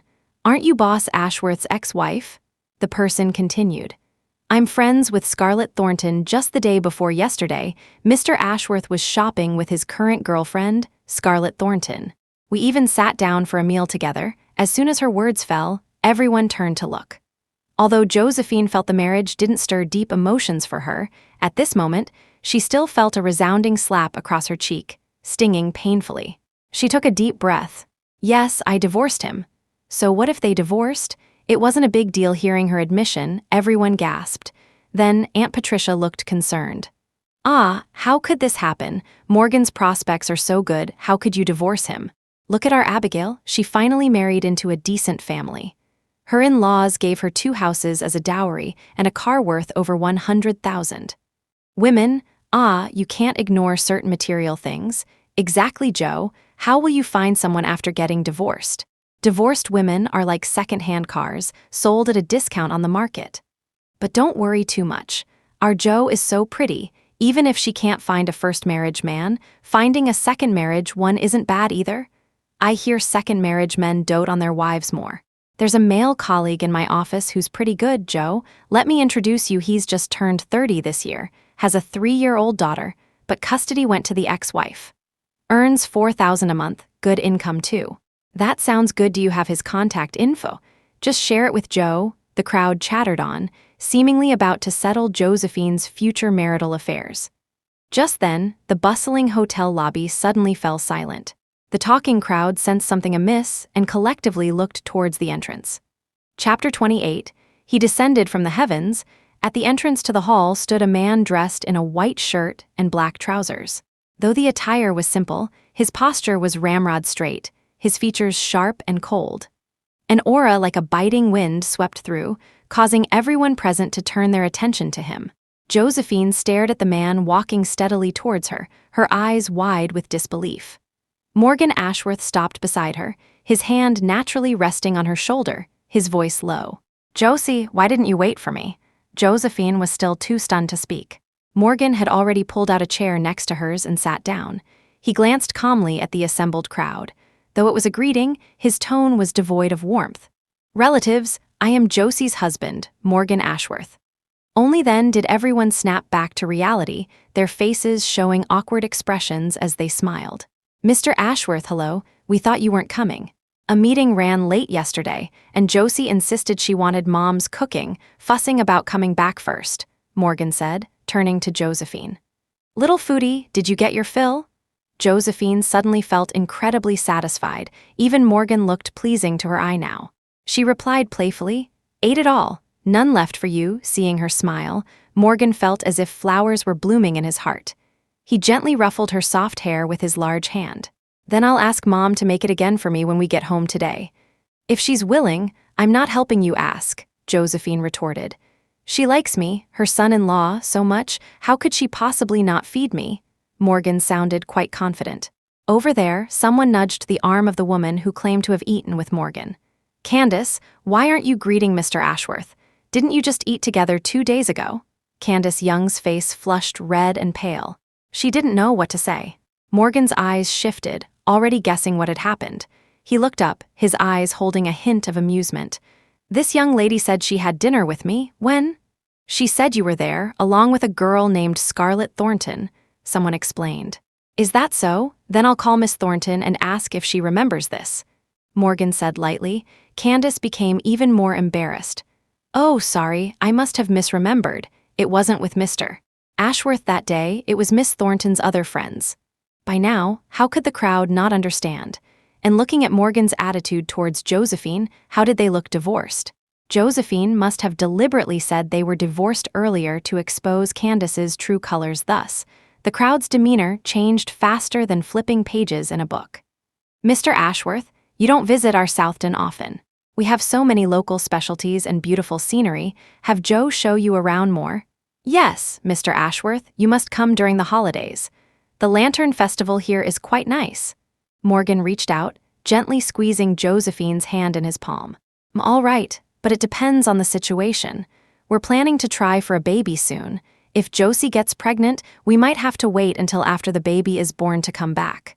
"Wow, you're having a baby. Congratulations, congratulations." The wedding banquet transformed its main characters due to Morgan Ashworth's appearance. The groom's parents, seeing him, practically glowed, respectfully trying to curry favor and potentially secure future projects. Chapter 29. Sharing a bed, Josephine was led around by Morgan the entire time. She thought uncomfortably, when did she agree to have a baby with him? This man was wasting his talent by not going to Hollywood. However, seeing how he saved her face today, she wouldn't hold it against him. After the wedding banquet ended, Morgan and Josephine returned to her parents' home. Her mother was clearly delighted, even David Stewart was beaming. They arranged a room for the two, saying, "Morgan flew in at 6 this morning, he must be tired. You two get some sleep early, we can talk properly tomorrow." Morgan nodded. "Thanks, Mom, Dad. Good night then." With that, he pulled Josephine into the room. Josephine stared at the single large bed in the room, her feet seemingly nailed to the floor, unmoving. Over there, Morgan said, "Josie, I'm going to take a shower." Then, he started taking off his clothes right in front of her. Having never seen a man do this, Josephine quickly turned away, her ears burning red. Seeing her reaction, Morgan felt even more inclined to tease her. He deliberately lingered instead of heading straight to the bathroom, hovering near her. "Josie, which side is cold water? Which side is hot?" Josephine looked at the man's powerful physique, those defined chest muscles and smooth abs looked just like the magazine covers she used to flip through with her roommate. She lowered her gaze, went into the bathroom, and pointed, "Hot water on the left." Morgan couldn't help but smile at her genuine shyness. He wrapped his arms around her. "Josie, still shy. What part of me haven't you seen, haven't you? Used."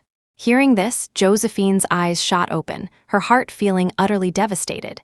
She really wasn't a virgin anymore. So, during those 5 years, she had really been eaten by this man. Morgan saw her wide eyes. Though she was 24, he felt as if the girl before him was not yet 20. His Adam's apple bobbed. He lowered his head and kissed Josephine's lips lightly. "Josie, let's get back together." Josephine's mind was elsewhere. The man in front of her, she had only pushed him lightly, but all she felt was hard muscle. She felt like a cooked crab now, red all over. Remembering something, she suddenly ducked down and slipped out from under Morgan's arm. Seeing her escape like retreat, Morgan couldn't help but smile helplessly. By the time he finished showering and came out, Josephine had already run outside. Morgan dried his hair, changed into loungewear, and walked out of the room, hearing David Stewart outside talking about the title promotion being usurped. Morgan didn't go further out but returned to the room and made a phone call. Soon, the other party had investigated the matter thoroughly. "Handle it," Morgan instructed.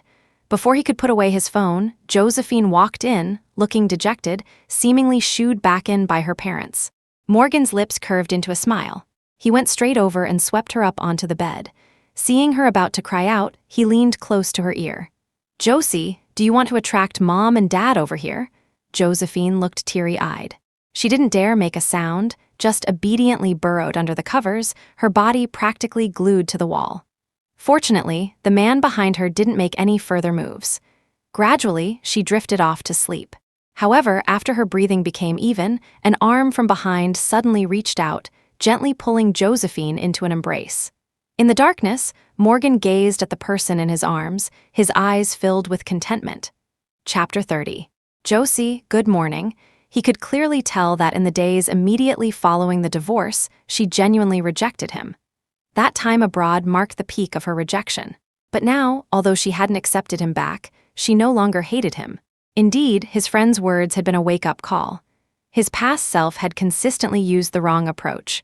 That night, Josephine felt a bit warm but slept surprisingly peacefully. It wasn't until broad daylight that she realized she was lying in Morgan Ashworth's arms. Seeing her awake, he smiled at her. "Josie, good morning." With that, he leaned down and placed a morning kiss on her forehead. Her cheeks flushed red. She quickly scrambled to the corner, ignoring him. Morgan was in high spirits. "Where are we going today?" Josephine looked confused. "Aren't you working?" "I'm going back with you," he said naturally. So that day, wherever Josephine went, Morgan followed. Fortunately, he kept his hands to himself, and she gradually relaxed, leading him on a tour of all Southdon's snack stalls. After wandering around, Josephine didn't even realize it herself, but she seemed to no longer reject Morgan at all. Several times he secretly held her hand, and she didn't even notice. Another day passed, and it was time for Josephine to leave. Her flight was in the afternoon, but just after noon, it started raining heavily.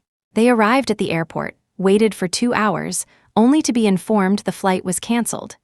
Josephine quickly checked for high-speed trains, but found they were all sold out. "I have to work tomorrow, what do I do?" She felt utterly hopeless. "Josie, the weather's bad. Maybe go back tomorrow," Morgan suggested. "No way, my team's project is critical. I absolutely must be at work tomorrow." This was her first job, she really wanted to do well. "Okay, I'll figure something out," Morgan said and made a phone call. Just then, Josephine's phone rang. It was her mother. "Josie, your father's promotion issue is settled. Your dad just signed the papers. It's all confirmed." Her mother's voice was clearly filled with joy. Josephine was about to say something when she suddenly turned to look at the man on the phone. She couldn't help but recall Morgan's phone call when they first entered the room that day. So, did he help? A strange emotion flickered through her heart. An hour later, a car appeared at the airport entrance. A young man smiled at Morgan. "Morgan, you can borrow the car, just have someone drive it back for me when you're done." Morgan nodded, chatted briefly with the man, then led Josephine into the car. Driving from Southdon to the capital city via the highway took about 6 or 7 hours. Due to the rain, traffic on the highway was slow. Later, night fell. Josephine had energy at first, but later, she unknowingly fell asleep. She didn't know how long had passed, when, drowsily, Josephine suddenly felt the car jolt violently. She opened her eyes. "What happened?" Morgan frowned, his eyes serious. "Seems like there's a problem with the tire." He turned on the hazard lights, took an umbrella from the car, and said, "I'll go check." Josephine nodded, her sleepiness completely gone. She peered anxiously through the car window. Soon, Morgan finished checking, opened the car door, and was about to get back in. Just then, someone emerged from the darkness, pressing a dagger against his waist. "Hand over everything, leave the car, and I'll let you go," the person hissed. Chapter 31. Are you hurt? Josephine's heart leaped in alarm. She was about to grab her phone to call the police, but the next second, someone yanked open her car door and dragged her out forcefully. Caught off guard, she fell to the ground, a sharp pain shooting through her ankle. Her clothes were instantly soaked with muddy water. "Let her go," Morgan snapped, his entire being radiating a chilling, killing intent. Only then did Josephine realize there were 5 burly men present. One easily subdued her, snatching her phone, while another took Morgan's phone and wallet. "Nice car too, we'll take it," one said, immediately going to the back to get the spare tire and change it. Josephine and Morgan, threatened with daggers, could only stand motionless, letting the men do as they pleased. The rain continued to pour down from the sky. There were few cars on the highway, only the sound of wind and rain. Before long, the men had changed the tire. 3 got into the car. The other 2 waited until the car started, then violently shoved Josephine and Morgan aside, preparing to leave. Josephine stumbled, grabbing the nearby guardrail to keep from falling. Her gaze shifted and caught sight of something shiny on the ground. She bent down to pick it up, but a tense voice came from behind. Careful then, Josephine felt a strong force approaching her back, but the expected pain didn't come. Instead, she fell into a broad, sturdy embrace. Then, Morgan let out a muffled grunt. "Damn it, trying to call the cops, huh?" the man cursed, kicking the object on the ground into the greenery below the bridge. Then he quickly got into the car and drove away. Only then did Josephine look up. "Were you hurt just now?" Morgan felt a searing pain across his back, as if it were about to snap from being hit by a rod. He paused for 2 seconds. "I'm fine." Now they stood in the rain, miles from anywhere, without phones or wallets, momentarily stumped. Morgan wanted to flag down a car on the roadside, hoping someone could help call the police, but after waiting a long time, no one appeared. He realized the severity of the situation. The highway was likely closed after they passed through, so they couldn't possibly wait for anyone. Seeing Josephine drenched, shivering in the rain, and occasionally sneezing, he said, "I passed a service area just now, about 5 miles back. It'll probably take an hour to walk. Josie, shall we go there first and report it?" Josephine was genuinely cold. She nodded, but as soon as she took a step, the pain in her ankle made her gasp. "Did you hurt it just now?" Morgan knelt down, examining her injury. It was too dark. He reached out to feel her ankle and sensed it was indeed slightly swollen. After a moment, Morgan crouched in front of Josephine. "Josie, get on." Josephine froze, motionless. "Get on," Morgan repeated. "Otherwise, we'll have to wait in the rain all night." Josephine hesitated for a moment, then climbed onto Morgan's back.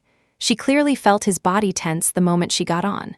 The next second, he stood up steadily, carrying her forward.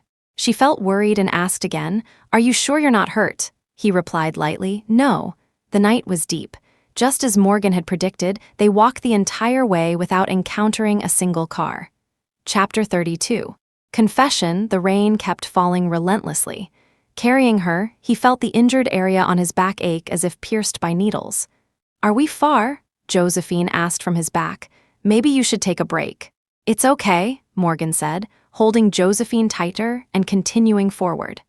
Josephine hadn't been carried like this since her father carried her as a child, but those memories were faint.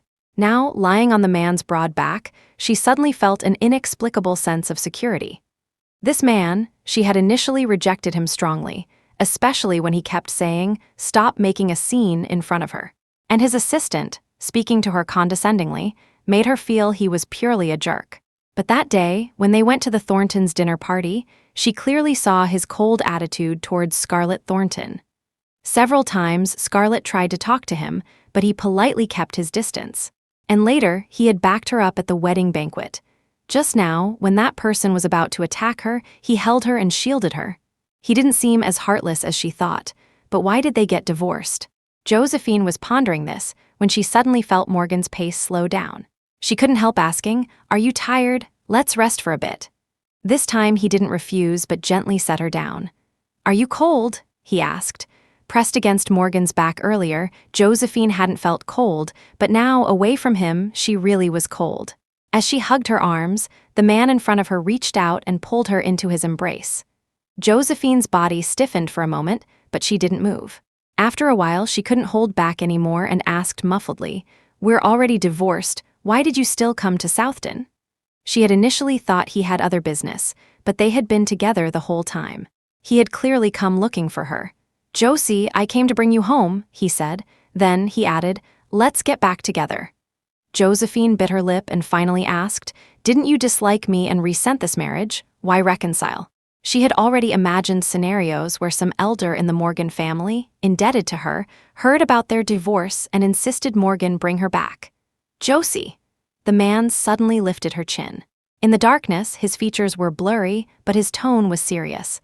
"I never disliked you, nor did I resent this marriage. I never wanted a divorce." Josephine was genuinely shocked. Her lips parted slightly as she stared blankly at the man through the curtain of rain. "Our marriage did have some problems," Morgan said, pressing her back into his embrace to shield her from the rain. "We didn't communicate enough. When conflicts arose, they weren't resolved, so they deepened." He continued, "I got used to you taking the initiative. Because I was busy with work, you initiated everything. You asked if I was coming home, how we should spend the weekend, what I liked, what I wanted to eat. Gradually, I got used to your initiative and forgot that this could make you feel insecure. Just then, lightning flashed across the sky. Josephine heard muffled thunder. Suddenly, fragmented images seemed to flash through her mind. The man spoke again. So sometimes, when you saw me meeting with female clients, you'd question me. Especially since our family and the Thornton family are close, maybe someone deliberately spread gossip about Scarlett and me, so you were very sensitive about her. At first, I thought these things were baseless, so there was no need to explain. But I never considered that my lack of explanation would deepen your misunderstanding. Chapter 33. I'll support you if you lose your job.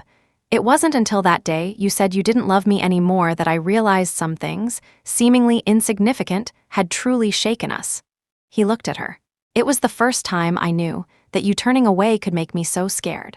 Josephine stared blankly at the man before her, feeling that as the thunder continued, something in her memory was trying to break free.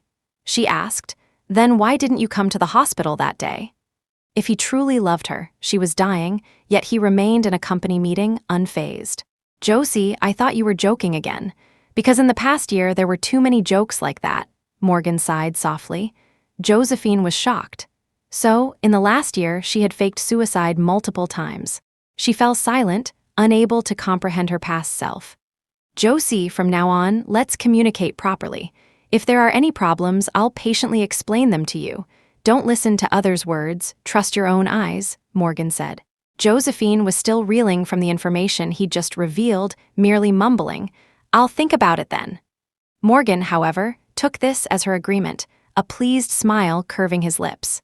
"Then after we get back to the city, we'll go remarry." Josephine. When did she agree to remarry? Morgan was already crouching in front of her. "Let's keep going, halfway there." But to Josephine's surprise, when they reached the service area, just as he put her down and she was about to speak to the staff on duty, the man behind her suddenly collapsed. Startled, she quickly turned to support him, only then discovering his shirt was torn open at the back, revealing a bloody mess underneath. Josephine's breath caught sharply. She quickly knelt down and lifted Morgan's shirt. Instantly, a wound stretching across his entire back burned her eyes. Didn't he say he was fine?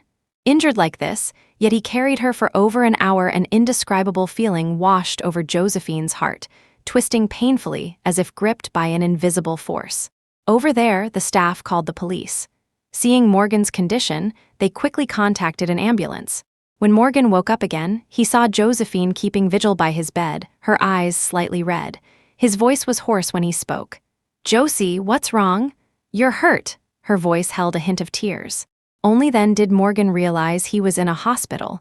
It was almost dawn. He couldn't help asking, "Are you going to be late for work?" She bit her lip. "I'll ask for leave when it's light." Seeing her tear-filled eyes, he reached out to touch her face. "What are you crying for? If you lose your job, I'll support you." She didn't pull away from his hand, but thought internally, "That's not why I'm crying." By the time Morgan was discharged, 2 days had passed. Josephine flew back with him from the local city and went straight to her company. However, after work that day, she received a call from Morgan. He had developed a fever due to infection that day, and his voice was still a bit hoarse. "Josie, come to my company." Josephine didn't understand why she needed to go to his company but subconsciously asked, "You didn't take time off?" He replied, "I've sent a driver to pick you up at your company entrance. See you soon." Josephine walked into Ashworth Corporation. The receptionist downstairs still recognized her, smilingly greeting, "Good afternoon, Mrs. Ashworth." Chapter 34. She is my wife. Josephine felt a bit puzzled. In the past, didn't they usually call her Miss Stewart? Why did they change the form of address now that she and Morgan were divorced?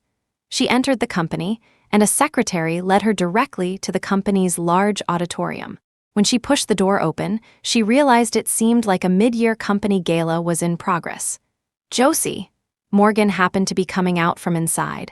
He took her hand and led her straight to a room at the back. Inside the room, a mannequin wore a stunning starry blue gown. It was a mermaid-style dress adorned with scattered diamonds, sparkling dazzlingly under the lights. Josephine was about to ask quizzically when Morgan said, "Josie, let me help you change into the gown." "I'm not changing," she quickly covered her chest. Morgan laughed, seeing her shyness return. He relented. "Okay, I'll wait for you outside for a bit." She had pretty much guessed what he was planning now. She objected, "I don't want people to misunderstand our relationship." "Josie, I specifically don't want them to misunderstand our relationship." Morgan opened a jewelry box. "Wear these later. I'll come get you in 5 minutes." Was he going to announce their divorce or? Thinking of the opposite possibility, Josephine's heart fluttered erratically. Honestly, Morgan carrying her through the rain that night, and his heartfelt confession it had all moved her. Besides, putting other things aside, he was incredibly handsome, top tier even in the entertainment industry. For such a man to confess his feelings right in front of her, it was impossible not to be swayed. But deep down, there was always a sliver of unease, a fear of repeating the past mistakes. Josephine hadn't even zipped up her dress when Morgan opened the dressing room door. He walked up behind her, his gaze lingering on her smooth, fair back, his Adam's apple bobbed. "Let's go." Helping her zip up the dress, Morgan gathered his thoughts and took Josephine's hand. Meanwhile, Ashworth Corporation's mid-year gala was reaching its climax. "Next, let's welcome our boss Ashworth to say a few words," the host announced on stage. Morgan held Josephine's hand, walking step by step to the front of the stage. Josephine felt a little self-conscious, but Morgan's hand was warm and dry. Holding hers tightly, he transferred warmth bit by bit, dispelling much of her nervousness. "Esteemed employees, this is my wife, Josephine Stewart," Morgan began, his gaze sweeping over everyone present. Josephine's breath hitched, her mind screaming. This was definitely him choosing the other option, however. Her gaze inadvertently drifted towards one direction and froze. In the front row guest area sat the Thornton siblings, their expressions currently as sour as could be. Josephine suddenly felt immensely satisfied. Beside her, Morgan said something else. The employees below instantly wore knowing smiles, their faces showing expressions of having just consumed dog food public displays of affection. Josephine's cheeks flushed slightly, her mind a chaotic mess. She felt as if memories were about to surge forth again. So, she didn't hear anything Morgan said afterward, not even reacting when he publicly kissed her lightly on the lips. Finally, he led her down from the stage to the rest area. Josephine confirmed she wouldn't need to go back on stage. Feeling a bit chilly in the evening gown, she went upstairs to Morgan's office to grab a cardigan. Chapter 35. I don't remember you. His private lounge actually had half her clothes in it. Seeing those clothes, still smelling faintly of sunshine, she felt a sweetness slowly bloom in her heart. However, Josephine had just put on the cardigan and walked downstairs, only reaching the rest area when she heard familiar voices. "Morgan, did I hear correctly just now?" Theodore Thornton's face looked rather unpleasant. "Miss Stewart is also a shareholder of Ashworth Corp. What, do I need your approval to give her some of my shares?" Morgan's tone was displeased. "Theodore, I tolerate certain things out of respect for our childhood friendship, but some things are intolerable. What did you say to Josie before? When you said those things, did you consider me a brother?" Theodore Thornton suddenly felt intimidated. "Morgan, I don't know what you're talking about. Starting today, Ashworth Corporation will cease all cooperation with the Thornton family," Morgan stated. "Also, my wife, how should you address her?" Morgan, no. "I know I was somewhat disrespectful to her before, but we grew up together, and you and Scarlett were so close, I thought you two would get married." Theodore had just said this when Scarlett Thornton, beside him, interrupted. "Brother, how could you say such things? Morgan is already married, even if in the past we what?" Morgan stood up, looking down at Scarlett Thornton. "You and I just knew each other since childhood. It doesn't even count as sibling affection, let alone any other kind of feeling. I am married. My rejection of you has been very clear. If you still can't see it, then don't blame me for not saving face for either of us." Scarlett Thornton's eyes widened instantly, staring in disbelief at the cold, indifferent man before her. Although he had always been cool towards her, wasn't he like that with everyone? Besides, apart from Josephine Stewart, there were no other women around him, yet she could occasionally exchange a few words with him. She naturally assumed she was different to him. But today, she saw him looking at Josephine with such tender affection in front of everyone. At that moment, her heart felt like it was being torn apart. She was unwilling, unbelieving, especially since they had already divorced. So she came over to ask him, only to be met with such heartless words Scarlett couldn't bear to stay another minute. She turned to leave but saw Josephine, who had just walked over. Josephine had clearly heard everything. Her dark eyes looked innocently at them, her face unadorned, yet possessing an indescribable purity. Morgan turned his head and saw Josephine. He walked over and asked softly, "Josie, are you tired? Shall we go home?" Josephine also felt she needed to process things, so she nodded. "Okay." The two left just like that. That night, Morgan drove Josephine back to the beach house. He looked at her, leaning his body protectively beside her, and asked, "Josie, can I stay tonight?" Josephine met his eyes, finally mustered the courage, and said, "I have something to tell you." Seeing her rare seriousness, Morgan sat down beside her. "Josie, what is it?" "Actually, a while ago, I couldn't remember you." Josephine chose her words carefully. "I lost 5 years of memory." Morgan looked somewhat incredulous. "Amnesia?" Chapter 36, Waiting for you to look back and say you love me finale, Josephine nodded. "The day I woke up in the hospital after having my stomach pumped, I had amnesia. My most recent memory is from the summer after my sophomore year, at 19, on my way to an internship." She felt apprehensive but continued, "I didn't know you back then, so when you mentioned divorce, I agreed readily because I couldn't accept being with a complete stranger." Morgan didn't know how to describe his current feelings. He asked, "Josie, have you remembered?" "No," Josephine answered honestly. "I felt something during the thunderstorm that rainy night and again on stage today, but it vanished quickly." Morgan rubbed his temples. After a moment he said, "I fired Quentin Hayes. And it's hard for someone dismissed from Ashworth Corp to find a good job elsewhere." Josephine had no idea why he suddenly jumped topics and asked, "Why did you fire him?" "After our divorce, I had someone thoroughly investigate and learned about the subordinate's duplicity." Morgan's voice lowered. "I was busy with work and sometimes neglected you, but they interpreted my neglect and your initiative as a sign that I didn't like you." Hearing this, Josephine lowered her head and fiddled with the decorative edge of the sofa. "Josie, I'm sorry," Morgan took her hand. "I won't neglect you again in the future." Josephine remained silent for a while before saying, "But I don't remember any of it." "Not remembering might be better. Forget the unhappy past. I alone can hold on to the memory of that period. From now on, you can be like your 19-year-old self, happy and carefree," Morgan said. "Just like when I fell in love with you at first sight." Josephine was truly surprised. "Love at first sight? When you came to Ashworth Corp for an interview, I noticed you right away," he said. "Why did I interview at Ashworth?" Josephine was puzzled. She remembered going to Goldsmith that sophomore summer. "Later, I heard you say it was to pursue someone." Morgan thought for a moment. "Right, to chase that senior of yours." Josephine's eyes widened. She had such a crazy in-love phase. It seemed likely that Walter Collins had worked at Ashworth for a while back then resigned. Somehow, he got together with her best friend, which led to them parting ways. But if she liked Walter back then, did Morgan steal her away? She couldn't help asking, "If I liked someone else back then, how did we end up together?" Morgan smiled slightly. "Want to know?" Josephine nodded. "Then let me pursue you again." He gazed earnestly into her eyes. "Josie, this time I will pursue you properly, give you abundant security, and make you feel that I truly only love you." The crystal chandelier in the room shone brightly. His eyes seemed to reflect all the light and shadows, making her heart pound. Her gaze suddenly didn't know where to rest. Her fingers fidgeted, even her toes curled up. After a long pause, Josephine whispered, "What if you can't win me over?" "Then I'll keep pursuing," Morgan said, his aura shifting. "Anyway, there can't be any other men around you. Why?" She looked up, asking curiously. "I'll fight off anyone who comes," he declared proudly. She pouted. "Do you know boxing?" "I'd go through hell and high water for you," he said. Outside the window, the moonlight cast a pure silver glow on the beach. The gauze curtains fluttered. He lifted her hand and gently kissed her ring finger.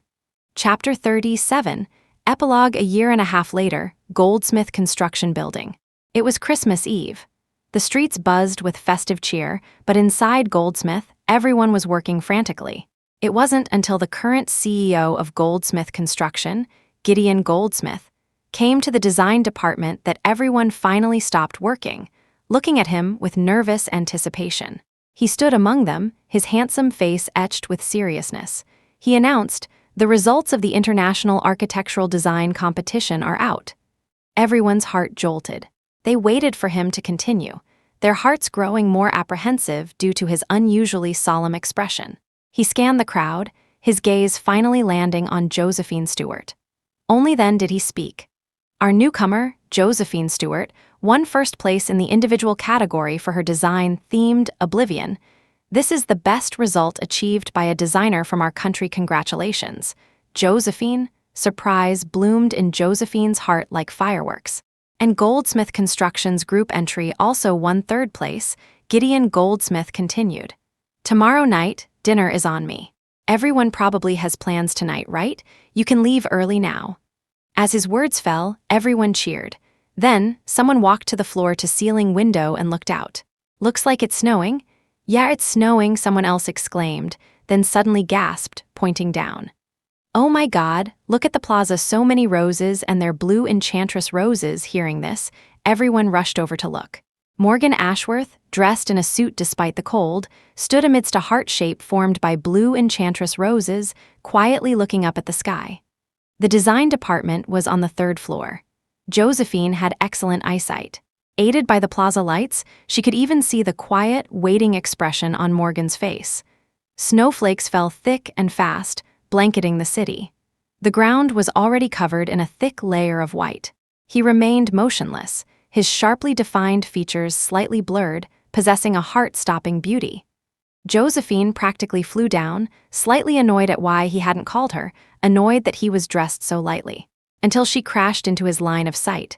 Only then did he slowly walk towards her, a smile on his lips. Stopping in front of her, he suddenly knelt on one knee. Josephine's heart was struck as if by lightning. She froze, staring blankly at the man before her. Josie, I couldn't wait any longer. Ever since you said you couldn't remember, I haven't been able to wait. He looked up at her. I always thought my life was never out of control, until that day you turned away and never looked back at me. Only then did I realize that I was the insecure one in our relationship. Josie, I know I did many things that hurt you in the past, but it will never happen again. Just based on how obedient I've been this past year and a half, marry me again, please. Josie, I fell in love with you the moment I first saw you. Ever since you turned away, I've been waiting for you to look back and say you love me. His gaze was sincere. Now, are you willing to look back for me? Snowflakes danced between them. She stared into his eyes. Although she couldn't recall the forgotten past, his kindness towards her over the past year and a half, those days and nights, weren't they also their history? Joy and sorrow, sweetness and bitterness, love and hate, anger and infatuation all froze in this moment, the pristine city and the only man in her eyes. I do, she looked at him. Morgan, I've fallen in love with you again. End of story.